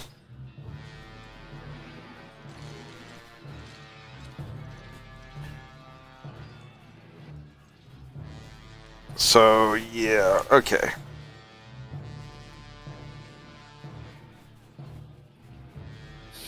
So, yeah. I mean, Kilgara's probably shrugging off this fire. Probably not even paying attention to it. About ready to charge wherever he wants to charge to. So, Valgrosh is getting 2 more swings at him. From the other one that he had just attacked.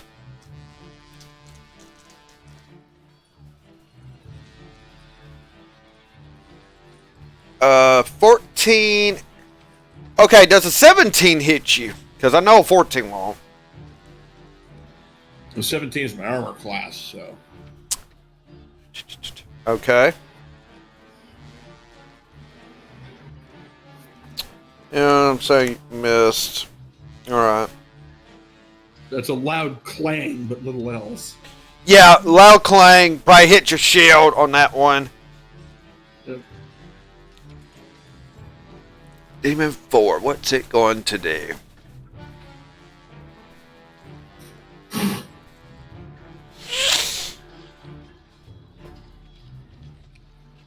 Yeah, it's going to go right here.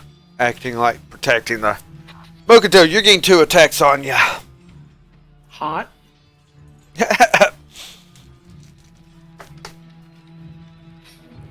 That's definitely going to miss. 18. What does it give me for an AC? I mean, it misses, but I want to know how much the holy whatever gives me. Plus Is it 2. bringing up the +2, so it'd be 20, so miss. So, just on the shielding, just because the first one totally kind of misses, but the other one just hits his shielding and just couldn't get through to hit you. Next up is Kilgara.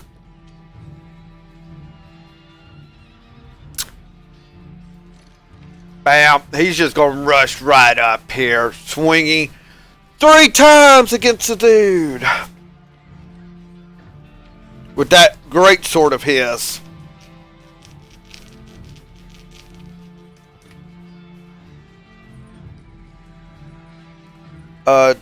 Hit. God dang, he missed one. Dang it. But 2 hits.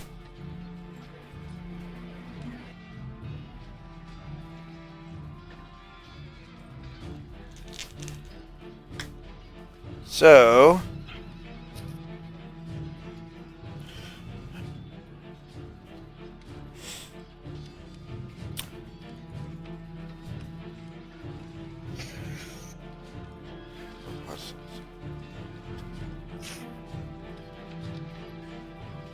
he only does 17 points of damage total because the dice were not nice to him.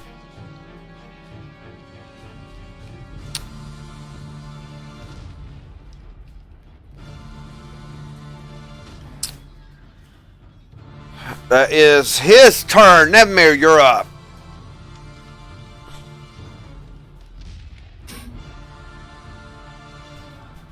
And Kaizen's on deck.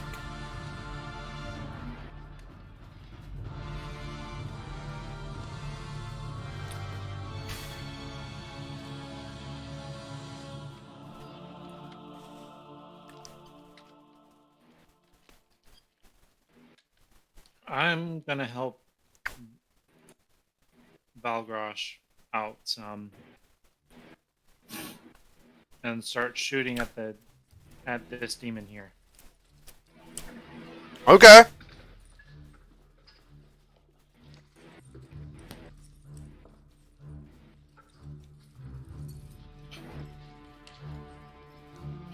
So first shot.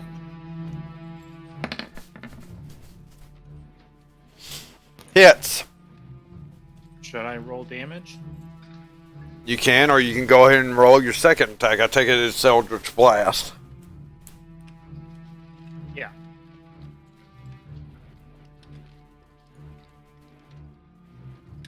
So second shot.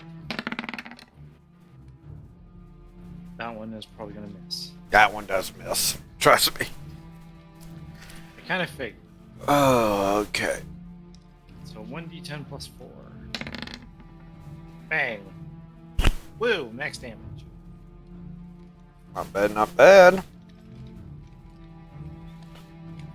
So Valgros, as you're kind of got one to the side that you kind of fended off with a shield, got this other one kind of in front of you. You just see a blast hit this one from side, from Nebmir's direction. It's still up, but it's definitely brewing. Not having a grand old time then. Yeah. Kaizen. I want to use Beacon of Hope on all of the allies that I can see. You guys, okay, so you're going to use Beacon of Hope. Basically, you're becoming a Beacon of Hope, is what it is. It's what that spell is. So, yeah, okay. I am also gonna summon my spear. Yeah, that's fine. So you have spear in hand. Did you want to move, Nebmir, or were you going to stay put? Summoning my spear would take my movement That's right. bonus. Okay. That's right. That's the way we decided that. Okay. So with Beacon of Hope, that is a concentration spell for you. It is an action. Correct. And as it is just a 3rd level, you don't have to increase it for a number because you can choose as many creatures. So basically, everyone there in the area, and this will include Dania, You have Beacon of Hope. So they have advantage on wisdom saving throws and death saving throws, and regains the maximum number of hit points possible from any healing.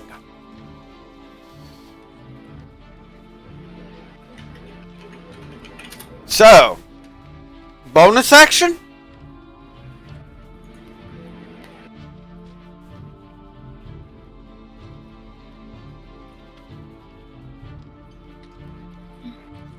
Right now, I think I'll hold off on a bonus action. Alright, not gonna do a bonus action. Okay. But Beacon of Hope is up. Okay. So you're ending your turn? Correct. Alright, top of the order. Which one would Dania go for here?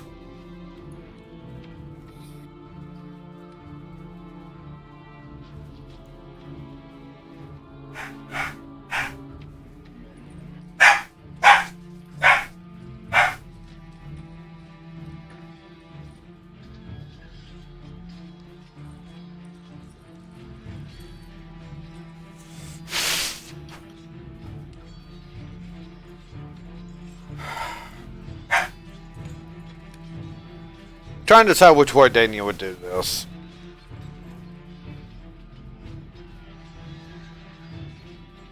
She would go ahead and try to take out one she's been working on first. I don't see her try and change targets here. So with advantage, she is going to throw another dagger at that one.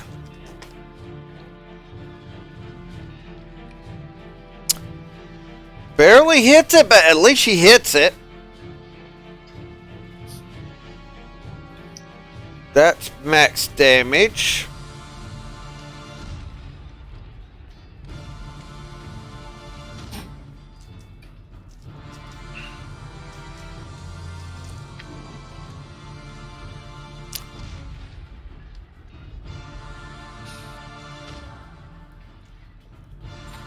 Oh, that's more than enough if she's going for that one, yeah. So, you kind of see Dania come out of shadows for just a second. Another one of these psychic knives hits that demon right in the head again. But this time it's the way it is. Demon's like reaching up, trying to hold its head. It's got such a headache. All of a sudden, the head explodes. The body dropping to the ground.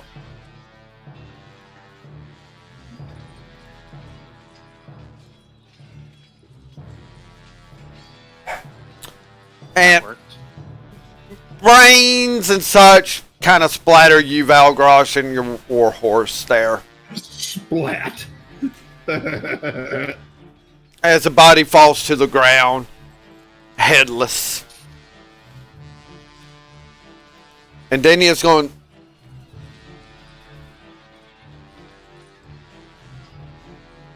What would they... No, Dania will go back into hiding. She's just going to go ahead and hide. Bonus action. Poof. That's kind of what she's got going. Well, she's a rogue. She doesn't want to... At least she got lucky on the fireball. Yeah, no kidding. So Valgrosh, your turn. Oh, See. I forgot to do my storytelling. So hold on one second. Dang. There's some storytelling to be done here. This is a multi-fight going on here. So, yeah, last night, this is what happened the last round anyway. You would have remembered when Pepper and Ren sounded like they were being thrown to flank something. What, we don't know as that. But on this round, you're starting to hear more banter about how many kills that each of the magic users out in the field, being Atreya Black, Quintek, and Jermon's doing and such. And Jermon's like been boasting he's got more though. At this point in the junction though, it's more or less Atreya's like, oh, what happened? You're falling behind now. Quintek's like, oh, come on, I'm right there with ya. We're not gonna let a youngster show us up.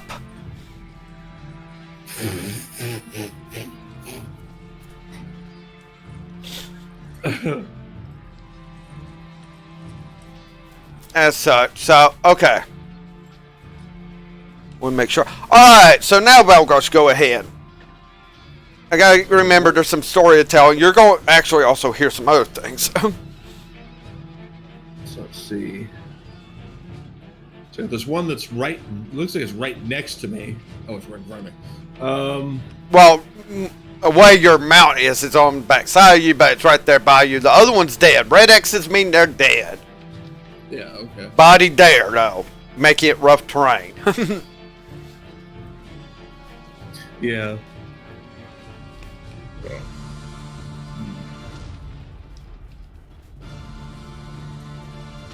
So how flipping far can I move before doing anything? Let's see here. So I'm thinking I might move like... can't really zigzag. There isn't that much room to move around, and just, as you said, it's rough terrain. Well, some things. What's that two got killed?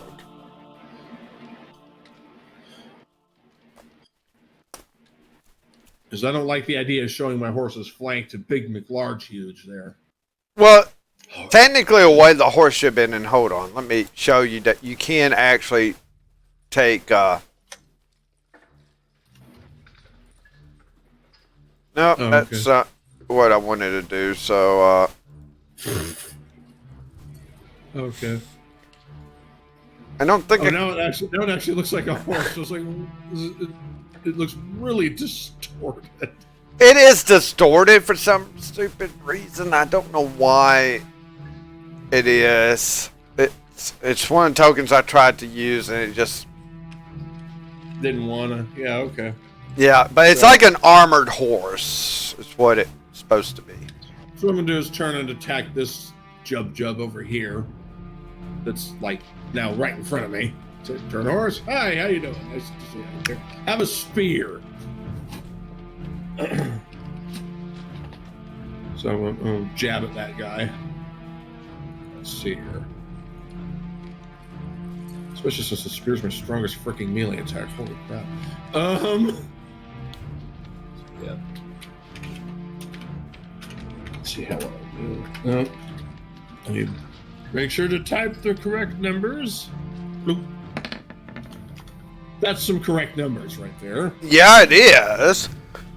Definitely enough a hit. So I keep wanting to tap the exclamation point like a fool. So no, not that one. Okay. This is the physical. Not bad.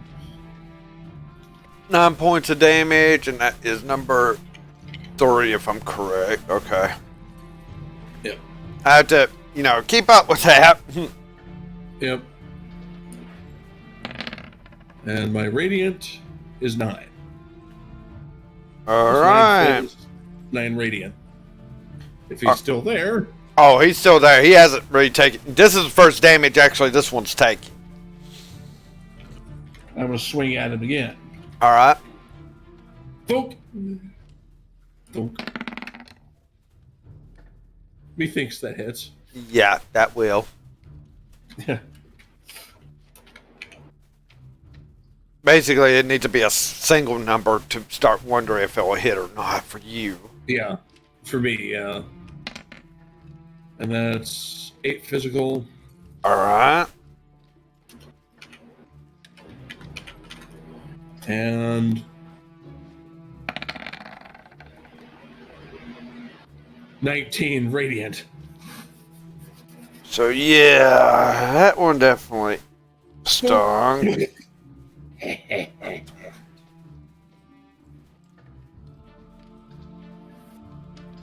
All right. Yeah. So you do that. Mookatil, you're up. Oh boy. I stared at dices. Anyways. So Kill smash.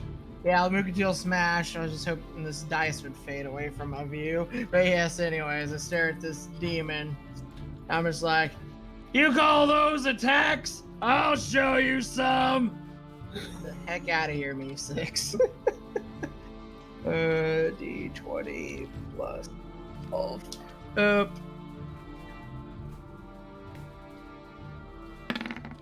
Oh, that hits. D12 plus 8. God, that would have hit raw. Yeah, no kidding. That's a good old 14. Here comes the radiant. All right. Load So for it death. looked like I had a space on roll 20, so I had to be sure about the D12. Let's see. Boom. That's 22 points of radiant. Here comes Atreya. That didn't even roll for me, but oh well. Well, it's 2 points of necrotic, even though necrotic's really not going to be means a thing to. Demons. Yeah. So here comes the second attack. All right. Okay, that's better.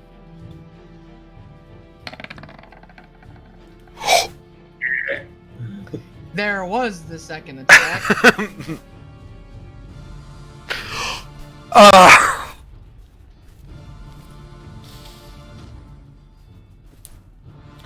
Maybe it's overconfidence. Look at they'll not how it is. As Mookatil goes for another attack here. Luckily there's a chain on this axe. Help. So you don't hurl it across the battlefield. Yeah. As it's maybe it's just some sweat or something, but it just slips out of Mookatil's hand. Luckily it just swinging on the arm now. So he's having to re-grab it up like, ah! Too bad it wasn't me, right? Like spinning around like a Beyblade. But yeah, I'm kind of pissed. Like, see? Now your luck's been rubbing on me, you demon shit! In turn. Alright, so. Let's see here. Oh gosh, a couple attacks coming your way.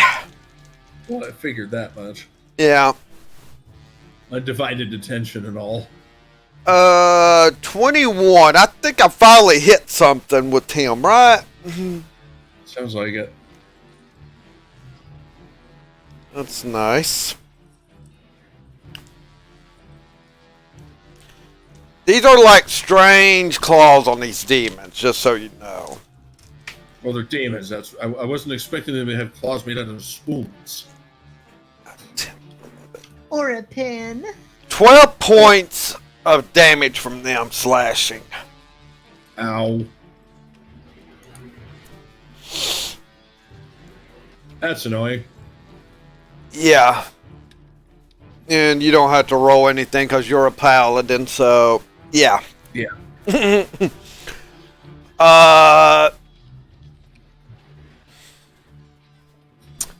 Looking at his spell book.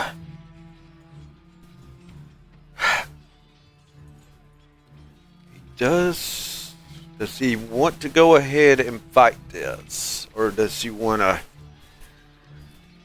take off? Because the big demon even has wings. As demons do. Yeah, and he would look at this situation.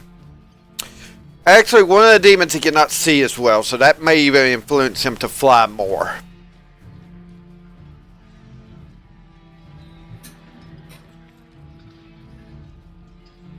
But he hasn't even been hit yet.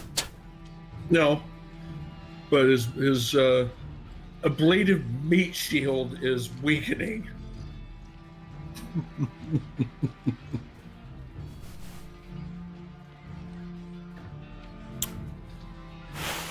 Would he go ahead and do...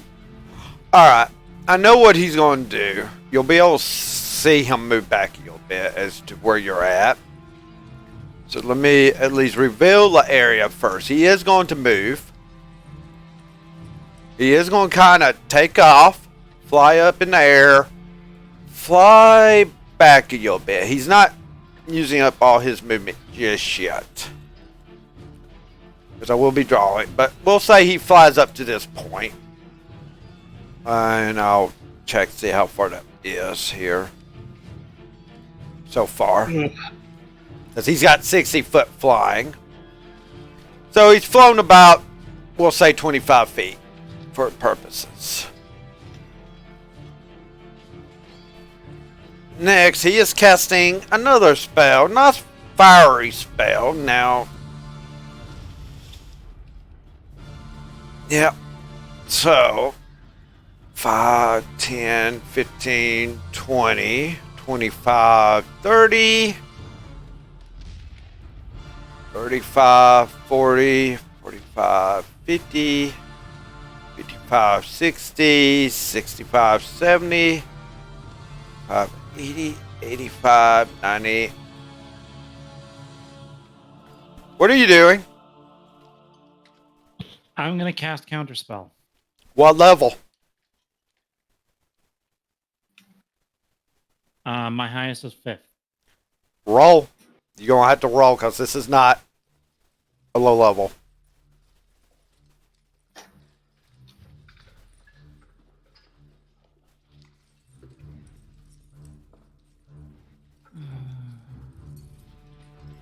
Well, you can do it. Okay.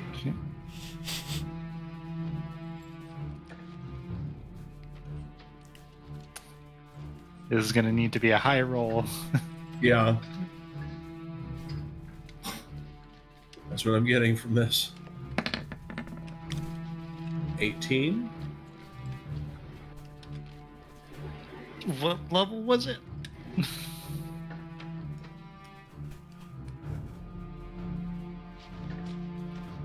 If it was a level 9, it's not countered. It's not level 9. Then it's countered. Yeah, it was a level 8. You're lucky. Right on the dot. Right on the dot. Right on the money. Good. Roll. Damn. Skin of your beak.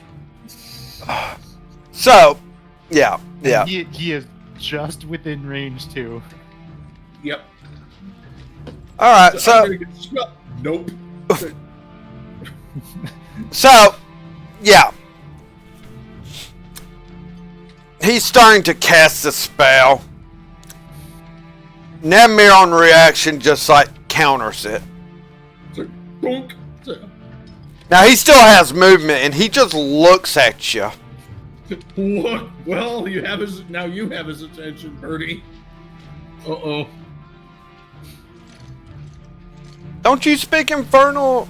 Well, you would understand any language. That doesn't matter. You can understand. Yep. Correct. Well, he's going to speak in Infernal directly to you. I forgot about that. Uh-oh.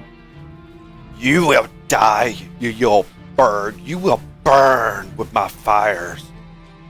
But I'm not staying right here at the moment. Come find me if you wish. But you will die. I'm surprised you could fly. You don't...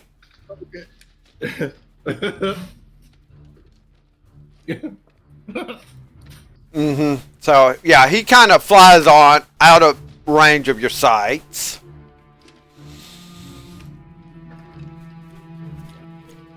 And that's that turn. It would be Kilgara's turn on that one demon right there.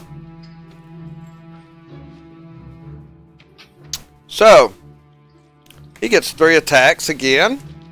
Maybe this time he won't roll pure crap on damage.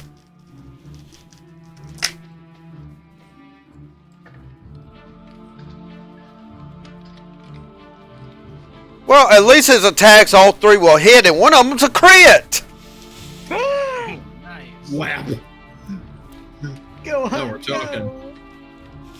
So, alright, we'll roll the other two's damages first before I roll the crits.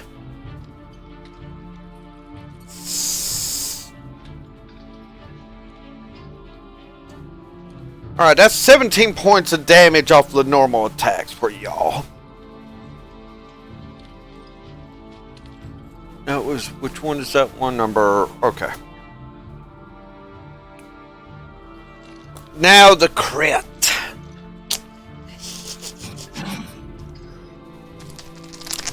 And I did have them take something, so.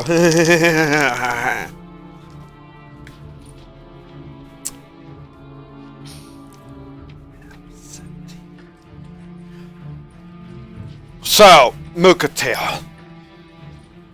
You see his fury in these swings.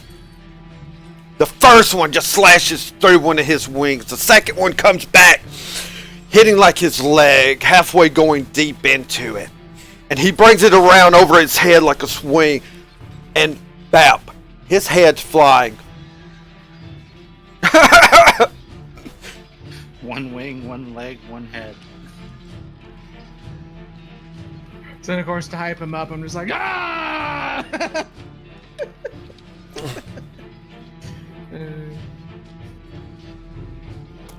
So, Nemir, it's your turn.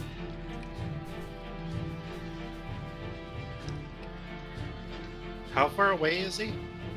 Is the demon? He's flown off a distance, and it's out of your sight range with this magical darkness that still seems to be surrounding the area a bit. Damn it. If it wasn't for the darkness, I could likely still hit him. Probably. Unless he's out of a 300-foot range.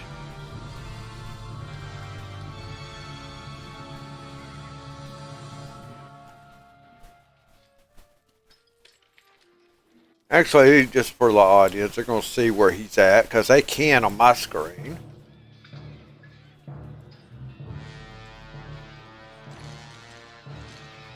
Oh yeah, that's perfect place. Right where he would want to go. Okay. I'm gonna move up to here. Alright. Can I see that demon the other demon that Valgor was just fighting? Yeah, you can. Okay, I'm just gonna shoot it.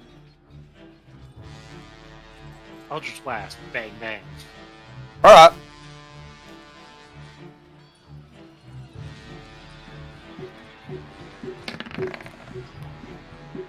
That's a miss. Yeah. That's not. That's not. That just made up for your miss. So 2 10.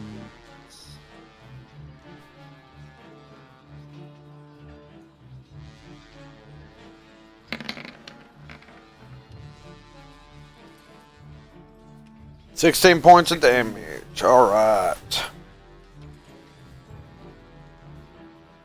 And I believe that is force. Yeah, it's force damage. Yeah. Yep. Alright, well, he's still standing. But yeah, he takes a critical hit right into, like, his shoulder. Shoulder neck. Actually, in the neck. You hit that neck just perfectly. Just kind of almost stunning him. Almost. Not quite. And that big boy is considered a large creature. Think of it like an owlbear or a bullet-sized demon. So, upright to your more. Can it be thrown if you got enough strength? Maybe. Thing is, you know we're close to where it's at. So don't even ask Atreya. Atreya, you're back farther on the map. you're what, like back towards the city, which is to the east on the map. So yeah.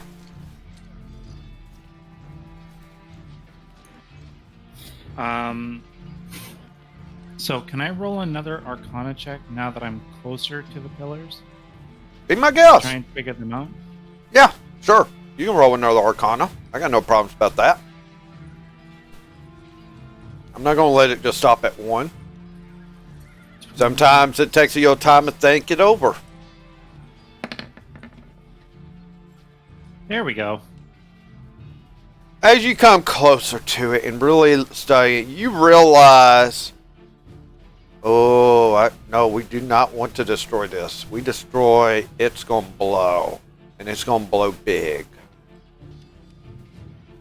I know how to disarm it, but it's going to take me a couple of turns. A few moments to do it. You do know how you can disarm this thing to turn it off, basically. You don't have to destroy it, you just have to get it turned off. Then you can destroy it if you wish, safely. I'm guessing the attempt to disarm it would take an action. Oh, it would take, full action indeed, and a bonus action on one turn if you're doing it on turn base. You can do it over a couple of action turns to be doing the disarm. And it would be Arcana checks to make sure. You wouldn't necessarily set anything off, it just depends on if you're getting set back or making progress. So can I... So I haven't moved my full movement yet. Yeah, so you moved up closer to it, okay. Can I use my bonus action now to attempt it? You may use a bonus action to attempt a disarm. It is an Arcana check. Okay.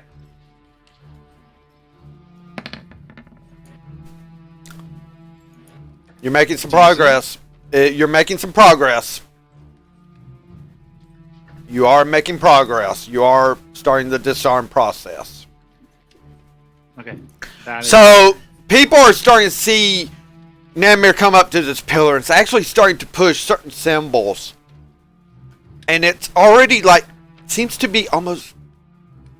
Definitely for the magic inclined or people that are familiar with magic, you're starting to see that it's its magical hum and all seems to be lowering. With that, Kaizen, it's your turn.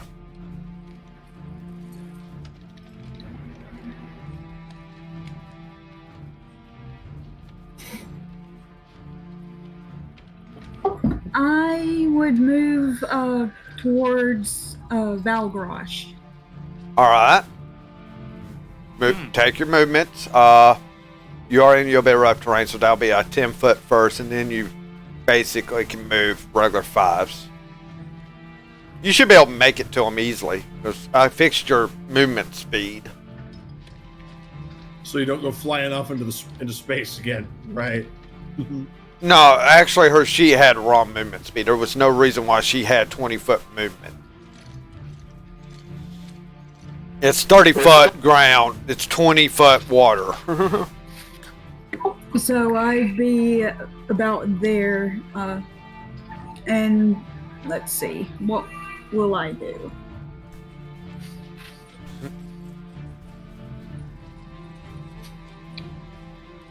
I think a lot of us could use a heal.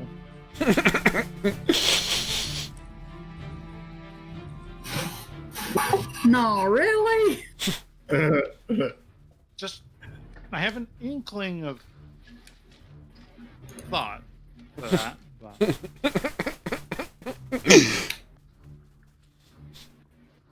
I mean, it's just something to consider. Yeah, I mean, Namir definitely probably looks a little singed.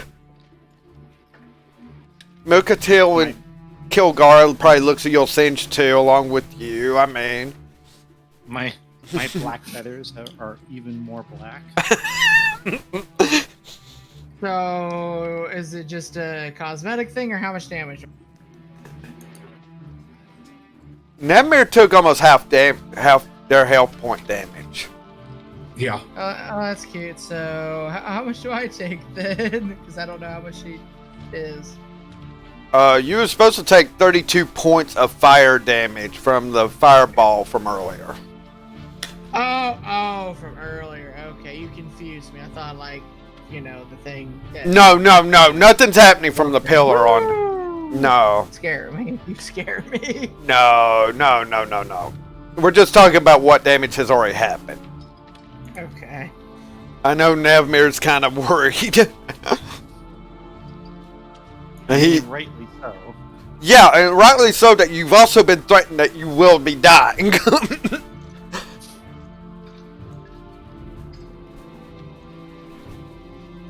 So I think I'm going to cast Prayer of Healing at 3rd level.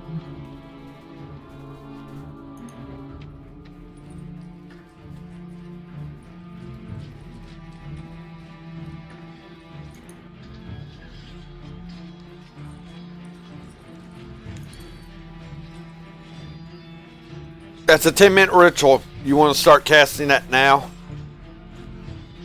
Yes. No.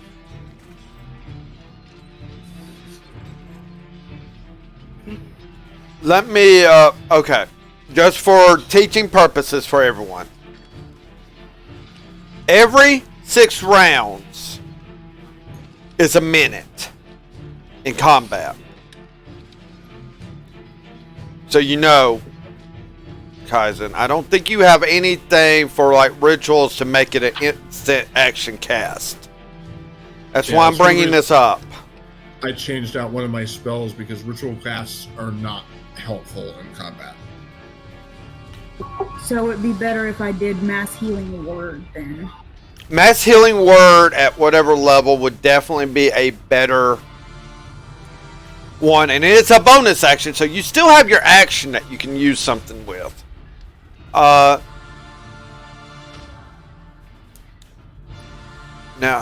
let me check on Mass Healing Word how that is. Alright, for some reason they're not... Is that a 3rd level spell? To learn at first? Yeah, I guess so. Okay. Yeah, so Mass Healing Word would be a better choice.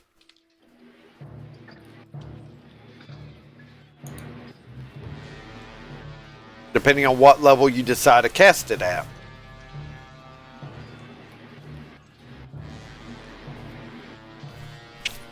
So I would cast that at 5th level. Okay. Mass Healing Word going out. I would say roll, but no. That's actually going to be a 3d4 plus 3 at max heal. So that would be 15 points of healing all around.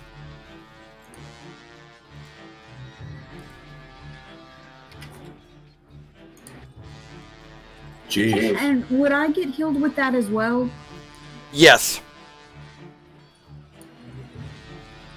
Yeah, it would be happening either way because you have one of your abilities that does that. Screwed up.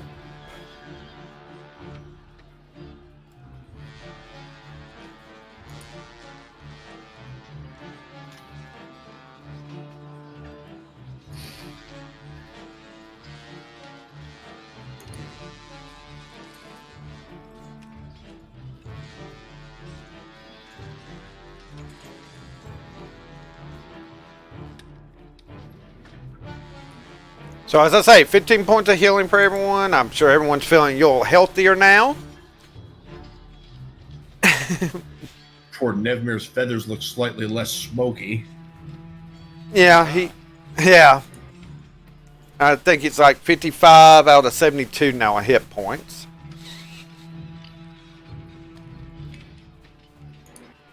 Sorry, how much did we get healed total? 15. She gets max healing right now because of Beacon of Hope. Beacon of... Yep. Well, I'm up to 55. You still have a main action. Do you wish to do anything with it, or do you wish to hold action and just attack? I'm planning on just holding action for now. Alright. Holding action goes to top of the order. Danya's coming out for another sneak attack on the only demon she can see at the moment.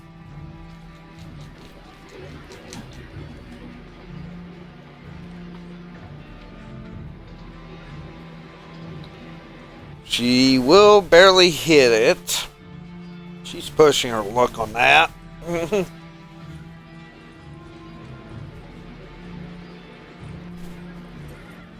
Six.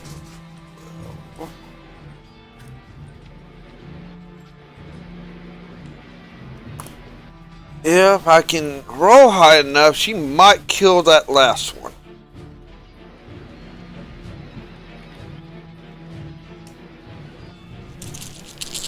It's me, Fountain. Oh, I see at least 3 6s. 4 6s. Jeebus. 24. Super Jeebus. 29, 30, 31, 32, 33. Oh, it's dead. Corduroy. She can roll damage, she's barely hitting, and I mean barely. So, Danya comes out again, throws another one of these psychic daggers. Hitting this one in the head too. As this is like psychic damage, it's going for brain. Doing that. This demon's like, Balgras, you're getting splattered again as the head explodes. Splat. I had my visor down. Yeah. She's straight up transferred the thing. Yep. Body of this just falls to the ground. Well, that was gross. Danya's like, we have one that ran off. Should we try to start chasing after it, or what are we doing?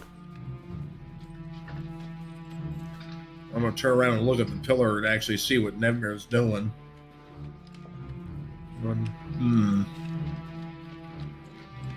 We are staying in turnarounds here for a reason. 10, 15, 20, 25, 30, 35. She's gonna move up here by Nevmir just to be like a protection shield at the moment.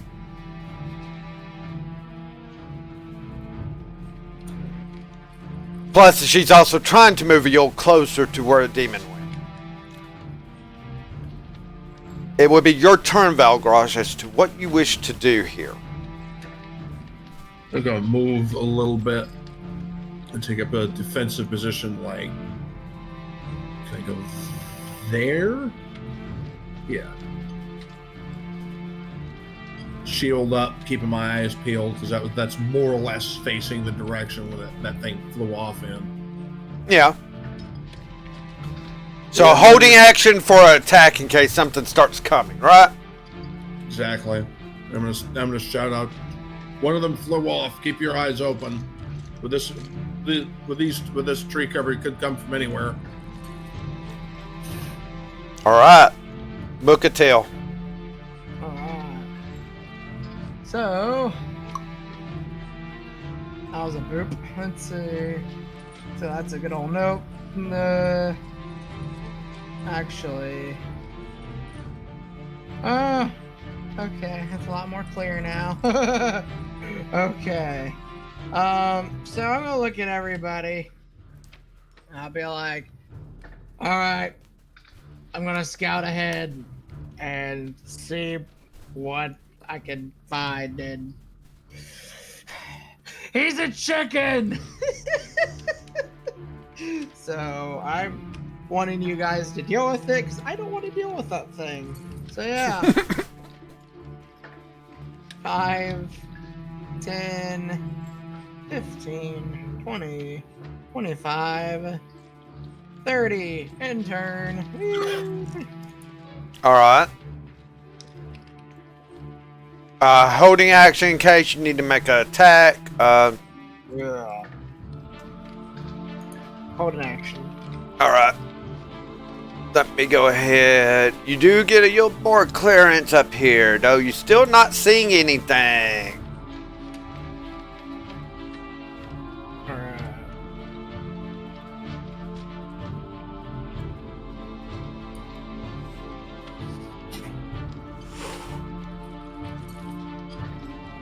Alright. Kilgar's gonna lose rage because he has nothing to attack. Yep. He is taking a point of exhaustion right now as well. Frenzy does that.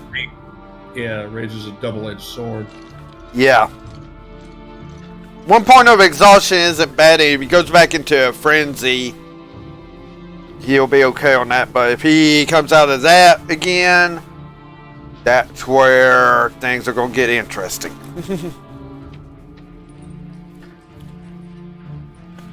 So, oh, that's right. He got 15 points of healing too. I forgot to add that to him. Ooh, I'm bad.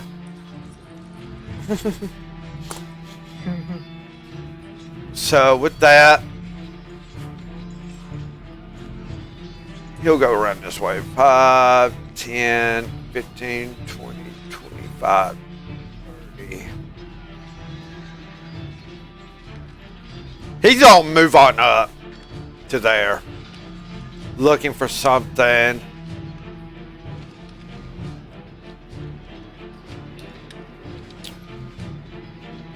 Ooh, that's getting close to something to be seen, but not quite.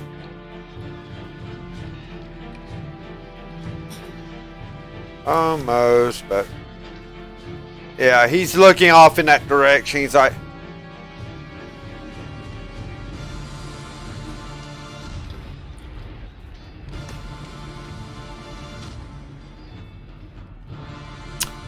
I think I see movement ahead.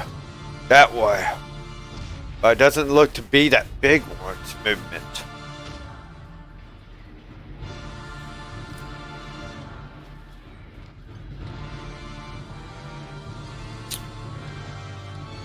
Alright. So, with that, Nemir, I take it you'll make another Arcana check here. Yes, I am. Go for it.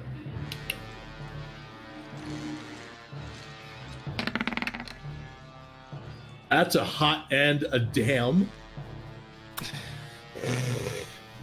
Jeez. That's a nat 20. Nemir Yeah. is going to galaxy brain this one. So as Nemir's working, it's getting easier. I mean, he's a warlock. This is more up his line. As it is not a curse type deal he's undoing or anything like that. It's not cursed. Like some people might have thought last night. But as he does this, the energy totally fades away from it. It's now safe to destroy if you wish to destroy it. But it's not supplying the portal that you see off to your kind of like northeast. The energy was coming from it towards the portal. But it is disabled.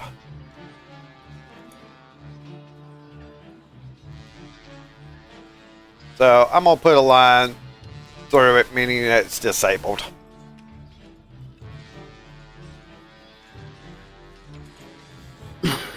At the same time you do this, Nemir, before we let Kaizen go, you all hear a explosion. You feel the ground even shake a bit. And you look off towards your north, and you're seeing a bellowing cloud of explosion that just happens.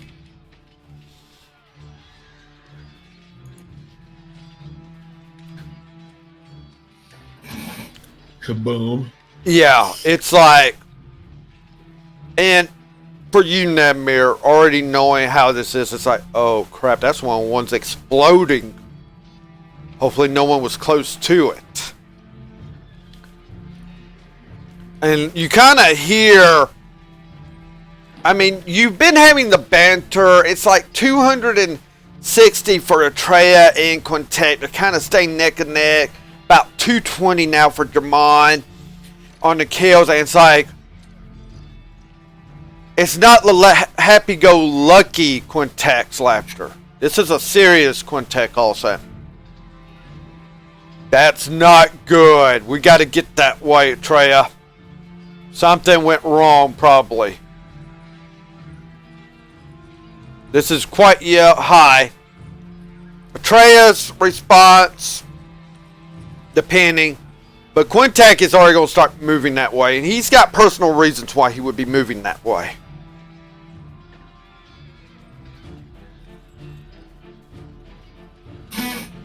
At the same time, this has also come down. For y'all, with who is perceptive, meaning Valgraj and Mukatil. Okay, let me throw that. After that first explosion goes off, you also notice something to your west. Mukatil, for you, this is the point that Drache and them were going for. And you know there's been action. You've heard about the combat.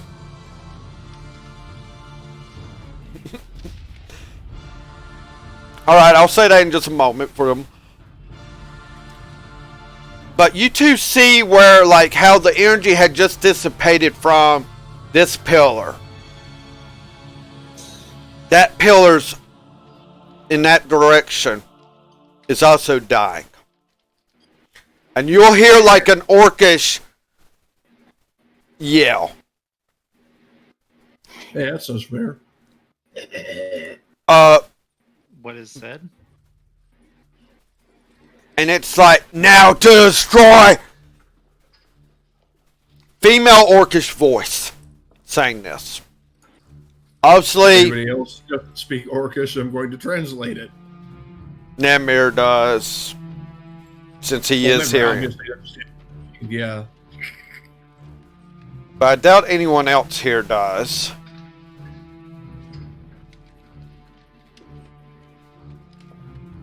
Now destroy it.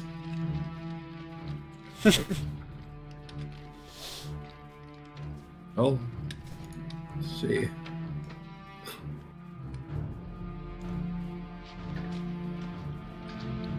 So do we charge it? Do we bring it down? Do we hit it with something?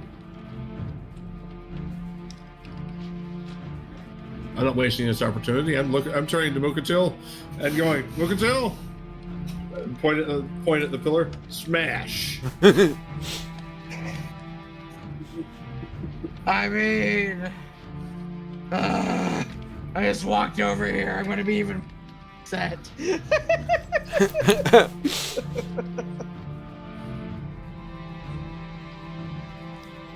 When you say that, Daniel will look back at you.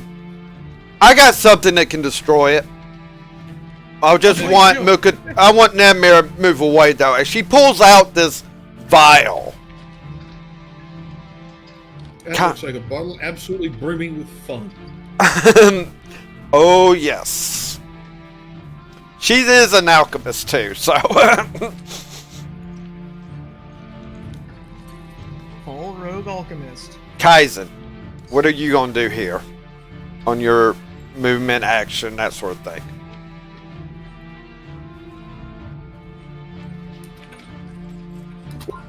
I would try to stay with Valgrosh and Mukatil, so I'd be up heading towards them. Alright, move your piece where you're gonna move it.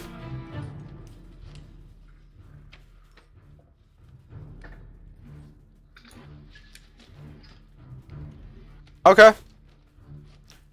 So yeah, Valgraj, you see Kaizen coming up in front, just like ready to help. Oh, Nemir, did you want to move after disarming that? With what Daniel's saying.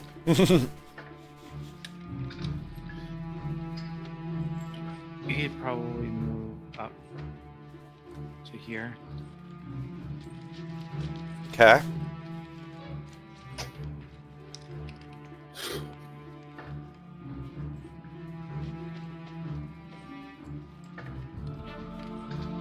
Just to there.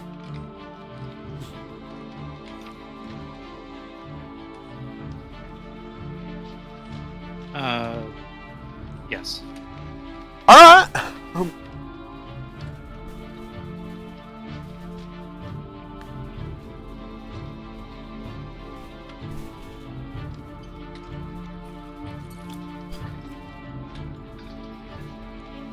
As Dana takes this vial, kind of jabs it in at the base, she kind of looks back.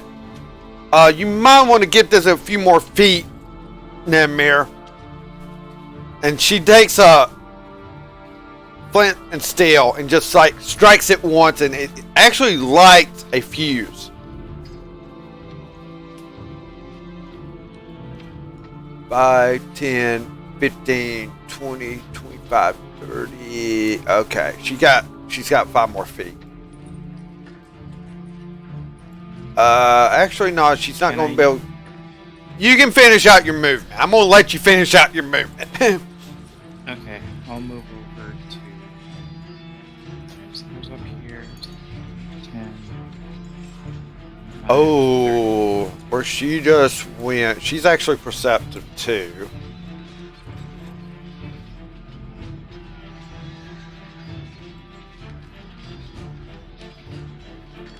All right.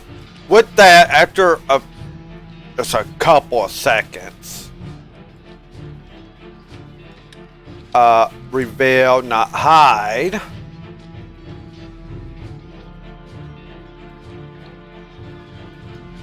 As she gets up there running. Bam! You hear like this sharp blast, and you just see this pillar just kind of like explode off a bit, falling down. Basically, it's destroyed, can't be used now. When that does happen, you hear another explosion, everyone. And like another kind of like plume of smoke and such coming from the north. Again, Nevmir, you know this is a pillar being exploded.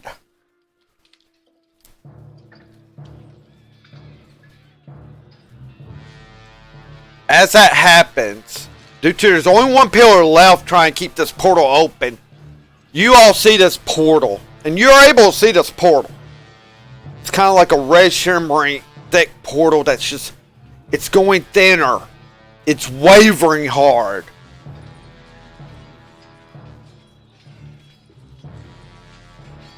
In fact, I've got to start making a couple of rolls as 4 pillars are down.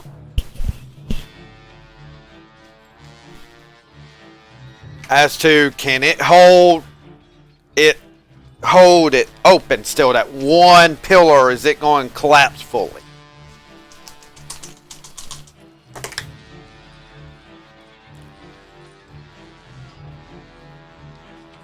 Well, it's going to take the last roll here to decide. Dun dun dun.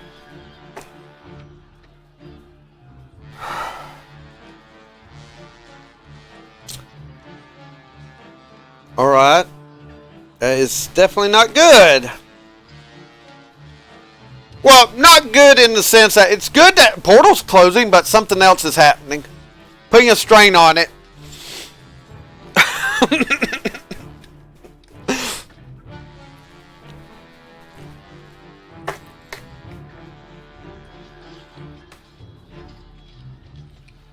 Oh, 69 came up. Definitely not good for y'all. The secret of Dragon Cowboy! Yeah. I like being on brand at times. So, Nevmir, understanding the system now, this is so easily seen. Passive perceptions below could see this. You could almost be blind to see it. No offense to Taheda.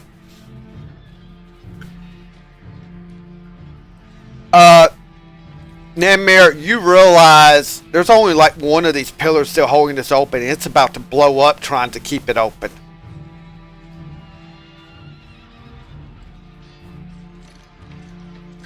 And as such, one thing is, Dania got close enough up there to actually, I don't know if y'all could see the pillar or not. No, you just see the two The very little bottom ones. of it. You see the very bottom of it. Oh yeah. And Dania is close enough. She sees this, and then she's seeing that pillar. And this pillar is glowing brighter and brighter, trying to hold it. In Infernal, you do hear the demon that threatened your life, Nemir. Because they're shouting, because it's getting louder and louder on this. You're actually hearing this. Nemir, you know you need to be at least 50 feet away from this thing before it explodes.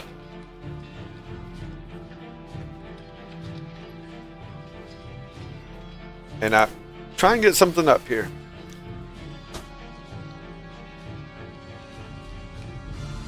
Well, I'm heading back to the boss. See you back in that infernal area, as you're not gonna be able to stay.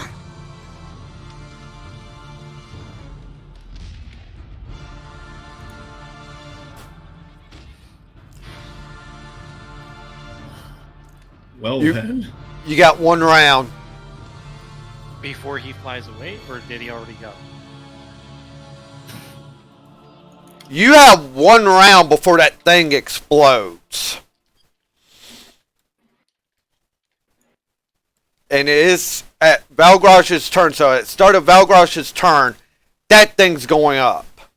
And the portal's gone.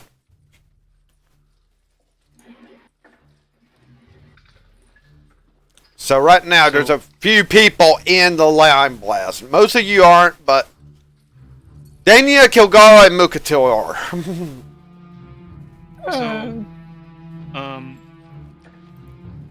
again, is that the big demon that was talking? Is he still in? That one that was talking at the final end, the one that I actually used a voice modulator for, you hadn't heard before. Hadn't heard it. And I'm guessing I wouldn't be able to see them? Okay, well, after he does that, let me just state. The magical darkness would actually fade Oh nice. when he kind of goes poof, and you'll see the icon for just a second. I'm going to be nice enough for that, but Dude. so, as you see, there's two big ones. This other one's got like a major gruesome axe that even has spikes on it. No, it won't much matter.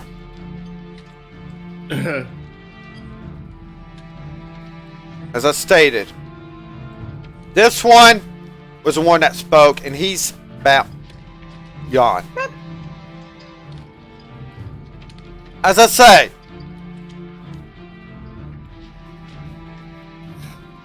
that has happened. It is on Valgrosh's turn, and this thing is going to explode. Even though Nemir, I don't know if Nemir shared that information or not. Did Nemir share Oh yeah, that? he would call out, it's gonna explode. Crap. Run So- away. Crap. Okay. So this is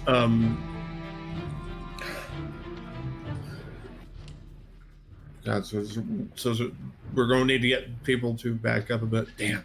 And because you guys are in a direct line, the only thing I'm going to wind up doing by rushing in there with my horse is pushing you closer.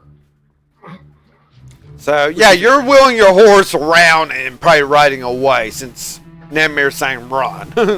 Even though you might want to go fight him, not a wise idea. It's going to blow. I'm going to take a look at the... So who is it that's on? Just as I see Mukatil, but I don't know icon. Whose icons? Who's here? If I can see, like mouse over. No, like this person, and this person, and Kilgara. Kilgara, Cloud Chaser. Okay, Luna's Kilgara. brother. These two- Yogara Muawir. I don't know if they heard, but I'm gonna flip my visor up and give a whistle, and wheel my horse around and go, guys. No, that's not the right button. That's the right button. So I'm facing like this way. Yep. Keep clicking things. You get what I'm doing. And I wheel the horse around and see if I can get everybody from Mukatil to everyone else that's on our side, and just start waving at them. Come on, it's gonna blow. Onto your horse? What? Or just catch everybody's attention? Well, I'm gonna wheel my horse around, lift my visor, whistle, and see if I can get these two's attention. Since they're in the danger zone, as it were. Mukatil's technically in the danger zone too.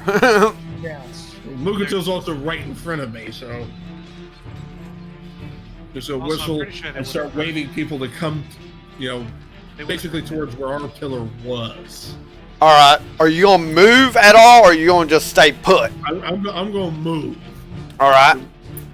Whistle, lift visor, whistle, yell, wave, move. So, All right. like, about like there. I'm not having an easy time with the hitbox of that thing. Yeah. Something like that. Yeah. I mean, that pillar's not fully down. I mean, it's not rough terrain right there, thanks to Dania. Yeah. So, I actually want to. So who will react to me going, hey, move, and waving? I guess you'll find out. Yes, I guess you will. So,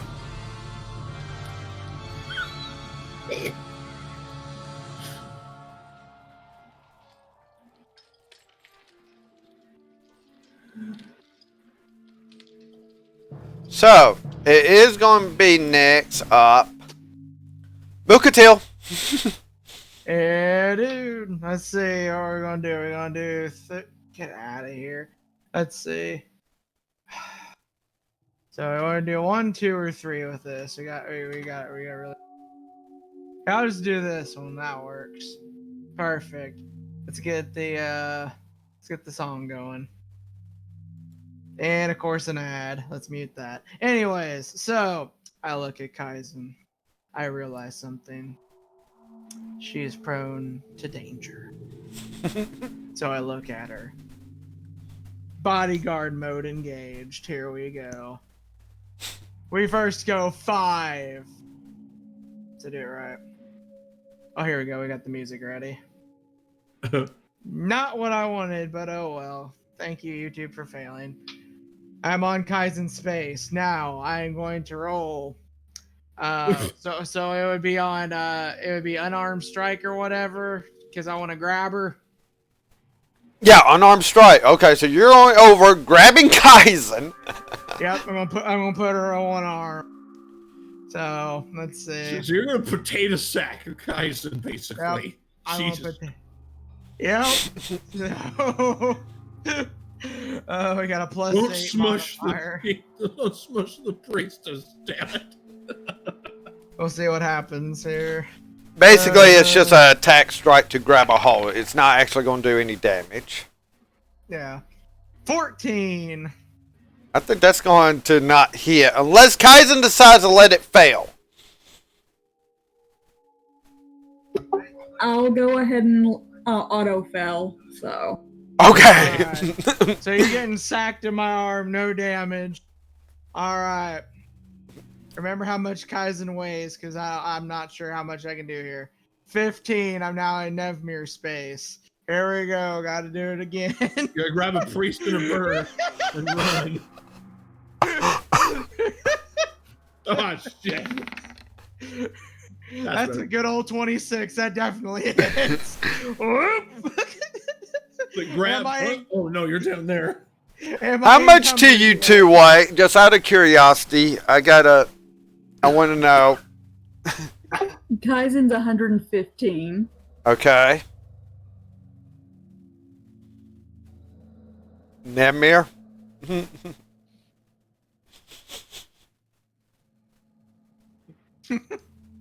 Um.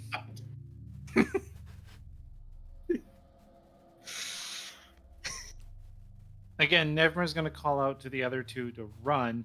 It's going to blow up. And he's going to shoot an Eldritch Blast at the two big guys. This is not on your turn. Mukatil is grabbing a hold of you. I need to know how much you weigh. Sorry. Your safety is more important than you going pew pew. Yeah, Cuckoo bird. because you know how much damage is going to go out from this thing, and really, why even bother shooting at the moment? It's what would probably go through your Every mind. point of damage.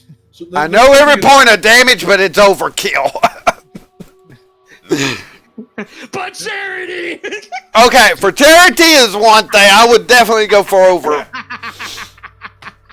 They put There you this go. another way.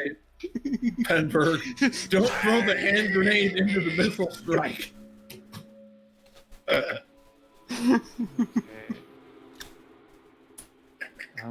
You kind of don't need to.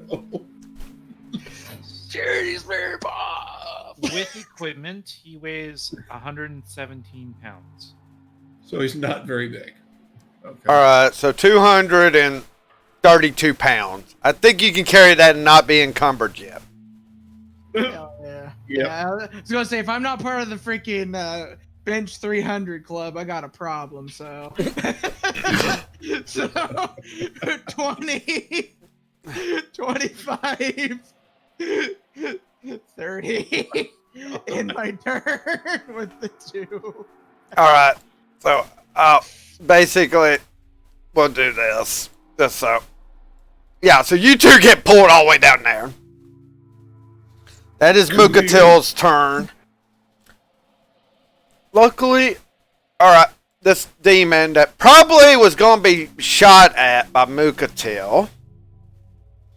Nevmir, but not Mukatil. Well, Nevmir probably wanted to shoot at. Technically, if he was in rage, I could have went. But yeah. He's entering the ethereal plane before getting blown up.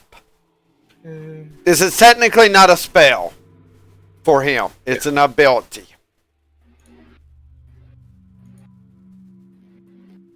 Because I just know someone would probably be like, oh, I'm countering that. Yeah, probably. So he's gone. He bugs out of there.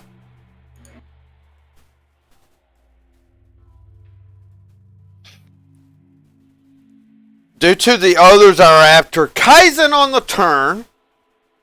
You know, it depends on if you want to do anything. It is now Kilgara's turn. Kilgara's looking back and forth.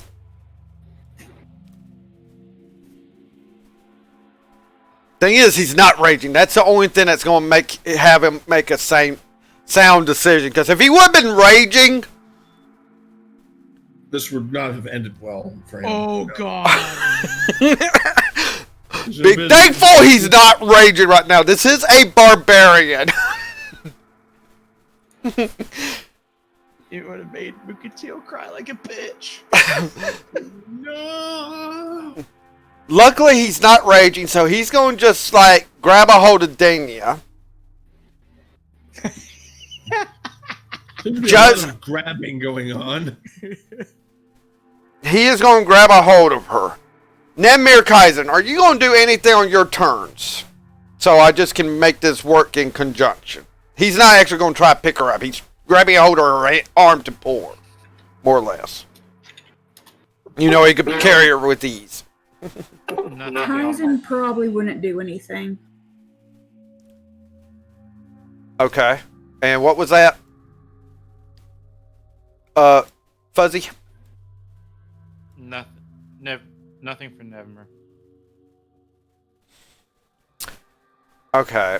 Is that other demon the one that flew away? Alright. The one that's there. Is that the one that Nope. threatened Nevmer? No. He already vamped out with his ability. Okay, that's the one that bugged out. Okay.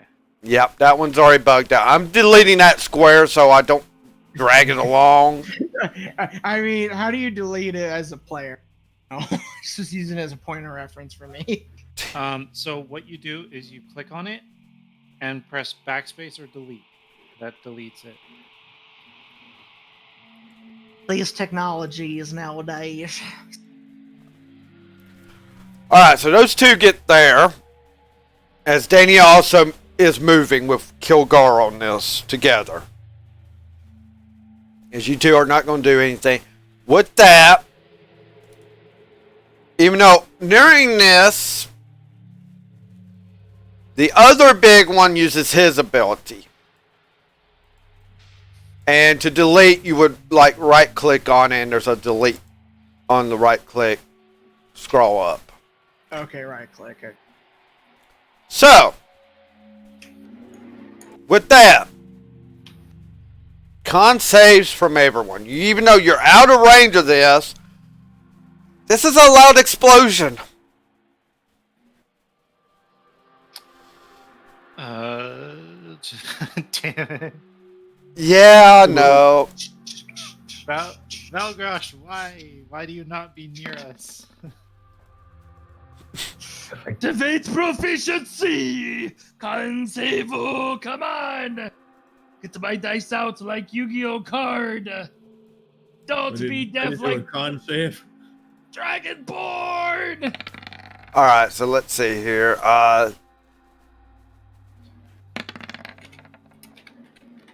15, 11, With proficiency. 10. Okay. Yeah, Mukatil is proficient. You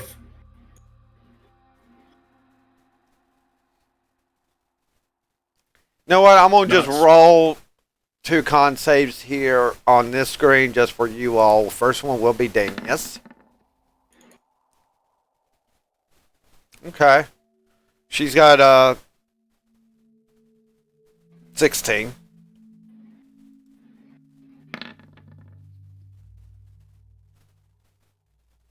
$18 for Kilgara. So, if you had a 15 and up, you're safe. You're not going to be deaf. If you have below a 15, you are deaf for the next few minutes. Listening to the gentle sound of my skull ringing. Pretty much. As this major explosion happens. As this is caused by the portal fully going down. As such. Going boom. As such. The group is... You do hear... Price of... I mean, first... Atreya, you did hear say, good, I was getting bored with these little morsels. Time for the main course. You had heard Atreya's voice say this. Your mind's like, oh, if this was just small ones, I would love to see what the major ones can do. Just, you know, being cocky, as always. Some things are never going to change. Some things never do. What they will be going towards, we'll find out Monday night. As well as probably watching the others as to double explosions isn't a good thing. And that's why that group. You all, more than likely, you disarmed one. The other one's far enough away that you wouldn't be in the blast area. They would figure and would be safe. As your ears are ringing. If by sight, okay, Mukatil, for you being the proficient one that does not have any hearing loss, after this has happened, Kilgara is like, dang, that was a yo loud, wasn't it? I thought it was me yelling.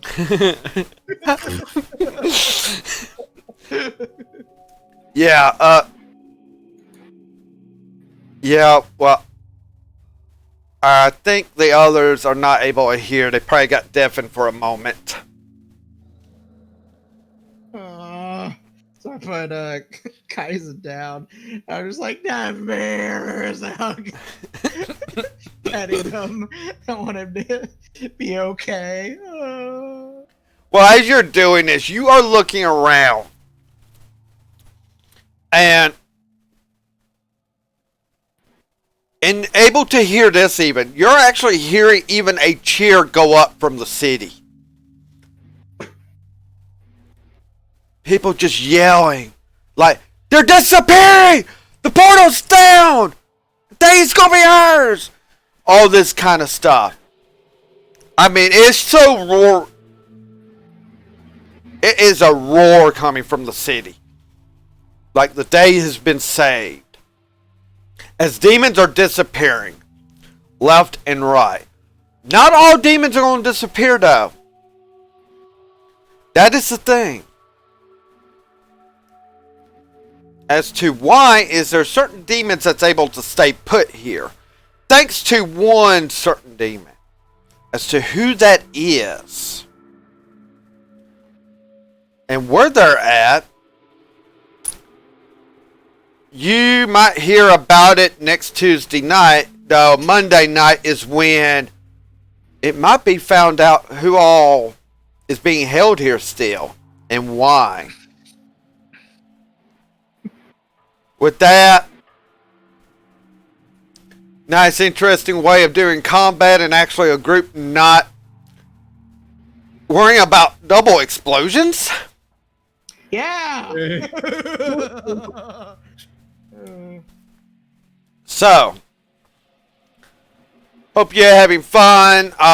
Hopefully everyone's loving the new map way we're doing things. Dice, try and make it as immersive as possible. The fine ambient music we got going on.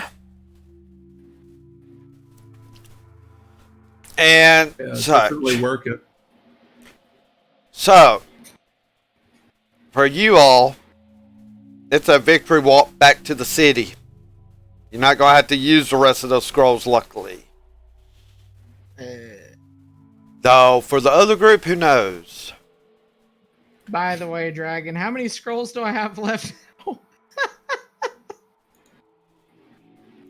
4 invisibility, and there's 1 pass without trace left. Right, thanks. And Nadmir's the one that should be keeping up with it, as Nadmir's the one that was using them.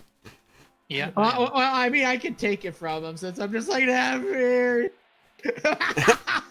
That would require sleight of hand if you... Nah, I won't do that. Can I do a little bit of RP? By all means, any RP. I mean, basically, any finish up RPs. Okay. Never would be standing there, hands over where his ears would be. And just eyes clenched tight. And once he actually opens them, when Mukatil hugs him, but he doesn't hear anything, his eyes go wide and he actually starts rapidly breathing, looking around for any sound. Well, that's why I'm just gonna hold you for a while. Hold you tight, pet you, just tell you that it's okay and stuff. So Yeah, I so... can't do magic. Yeah, so for a few minutes, as this is just due to the decimal loudness of the blast, we'll go ahead and let, after about 3 or 4 minutes, though, you're hearing some sort of major commotion north. It would take too long for you to get up there, probably to be of any help right at the moment. You're hearing... Listening to tinnitus, yeah. Yeah. You finally are getting your hearing back, everyone. That But- did lose it. During the whole time that he lost his hearing, he is freaked out. Completely freaked.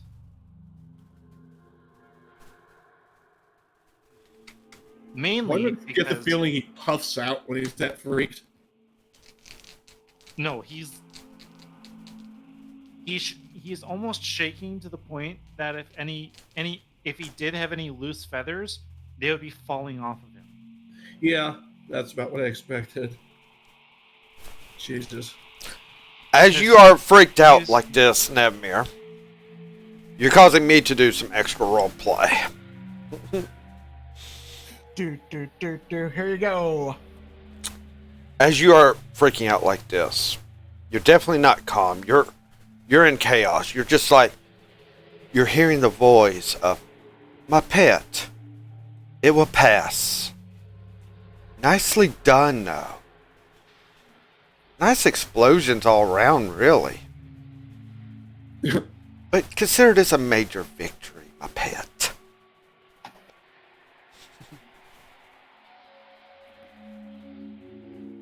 I'll get my hearing back.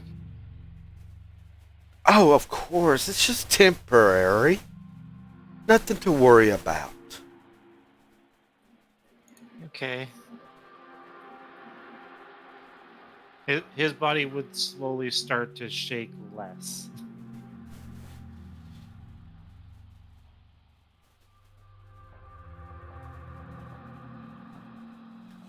Because, as everybody knows, Kenkus go off of mimicry, which they have to hear. Yep. Yes. So being deaf is pretty much his nightmare. Yes, and that's why your patron would definitely have made a bit of a show. As in fact, it's not the only one that's happening. For Valgrosh, how are you reacting? I mean, your head's definitely ringing. You can't hear. How are you reacting? But I was probably going to pull her hell enough and rub her head in the ears. It's like, oh, magic. Why do you hurt? Just more matter of fact and ow, my goddamn head. Oh. She wouldn't be as terrified as Velgarosh. As Nevmir. would not be as terrified as freaking Nevmir. I mangled my nouns. But more than anything, she's just acutely conscious of her ears and the fact that she's quite perceptive. Yes. As that Okay, is, please don't let this be permanent. Ouch. okay. As you kind of think, do you say that out loud or think it? Just so She is going to say it out loud. It's like, oh. okay. That's okay. In your head, you will have Athena's soothing voice. Do not worry, Valgrosh. This is a major victory today. You're not permanently deaf. It will pass. Know that I am very proud of you, my paladin.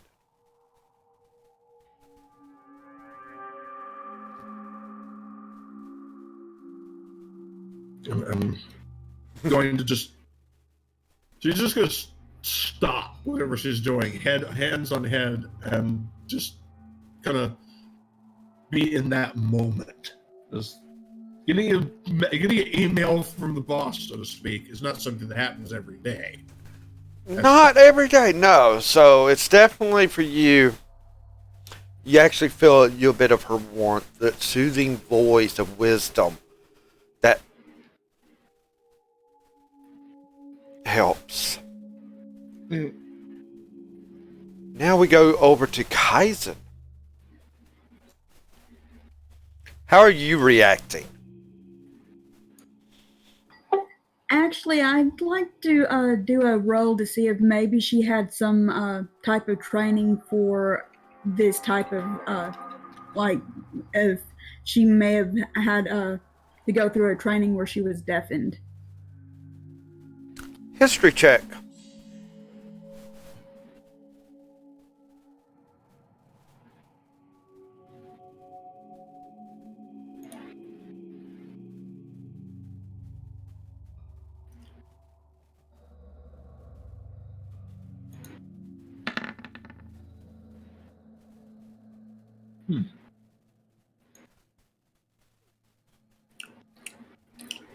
It's a possibility, actually, it did happen like this. Back in your childhood, actually. A little bit after when you stopped talking. Because you were relying on people still talking as they were trying to teach you certain languages. With sign or whatever. And you had to go through that. So you're probably not out as, you know, you've lost your hearing, but you're actually probably more calm about it than the others in any way.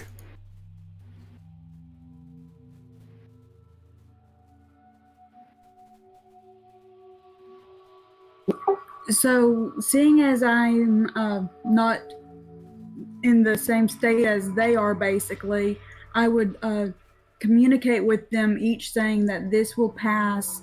It'll just take a little while.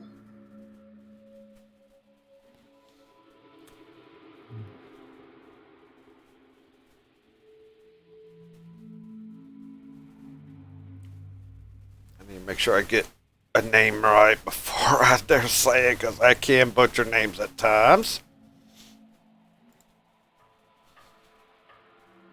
Eldoth. Okay. So, as you have communicated this, for the ones that cannot hear, they may hear it, they may not, due to their own visitations. After you have communicated this, you almost feel a natural calm. Nature, even though that explosion just happens, it almost feels like, even in this darkness, it's almost like the plants are alive, hardiest around you. Also in your head, you hear your goddess Eldoth.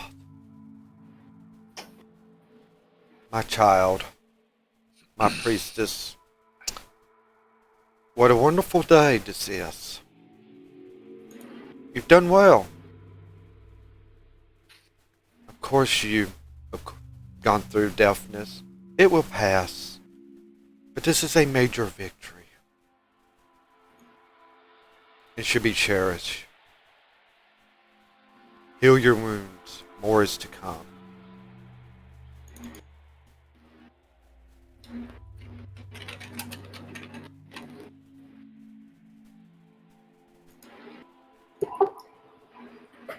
She would simply reply, "Thank you, my goddess," and we will definitely rest up, because we know that there will be more for us to do. Of course. Final words from her, though. You feel the natural calm of your goddess infused into you.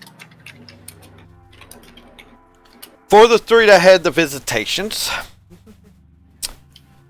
if you had any hit points missing, you are now at full health from this visitation from your deities.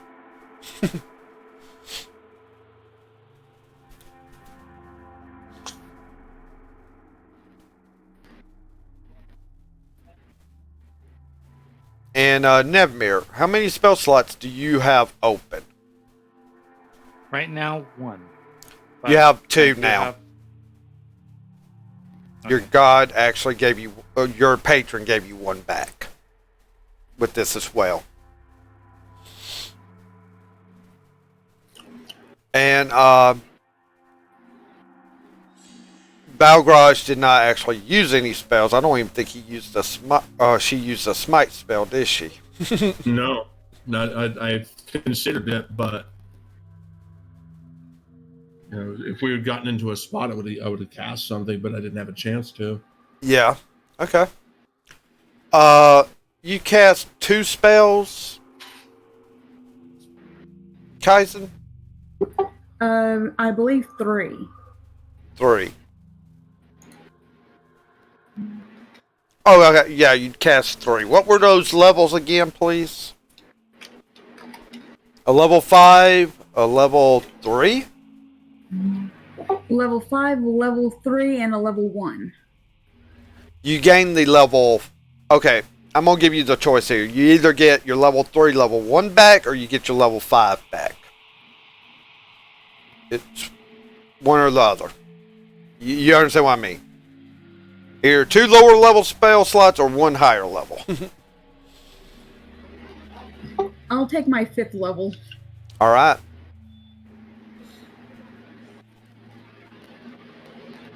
As it stated with this, you will get your hearing back here in a few minutes. Just kind of waiting. Demons are disappearing and all, though. Are they all disappearing? Is your walk back to the city going to be a total victory as you would hope? Who knows? We'll just have to find out next week as to what all happens as you make your way back to the city of Kara.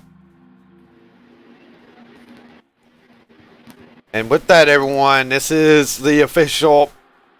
We're shutting down for the night as this has been a very great session. Hopefully everyone's loving this map system. Hopefully you got a little bit bigger icon system with the way we're doing this. If I need to actually do a bigger picture or something, or we need to have them adjust how they do the icon, we'll definitely talk about it. See what we'll do. But with that, thank you for coming. We will raid someone. As to who exactly, I don't know yet. I want to see who's on. I know Sin is like raid whoever I want to. It just depends on who's on that I want to raid that might be in this category area, because I do want to try to get my name out with the D&D community more. So, just hang tight. We'll be raiding someone here in a quick moment. Keep on gaming, everyone. Keep on gaming, Mukatil, champion of Kataria says.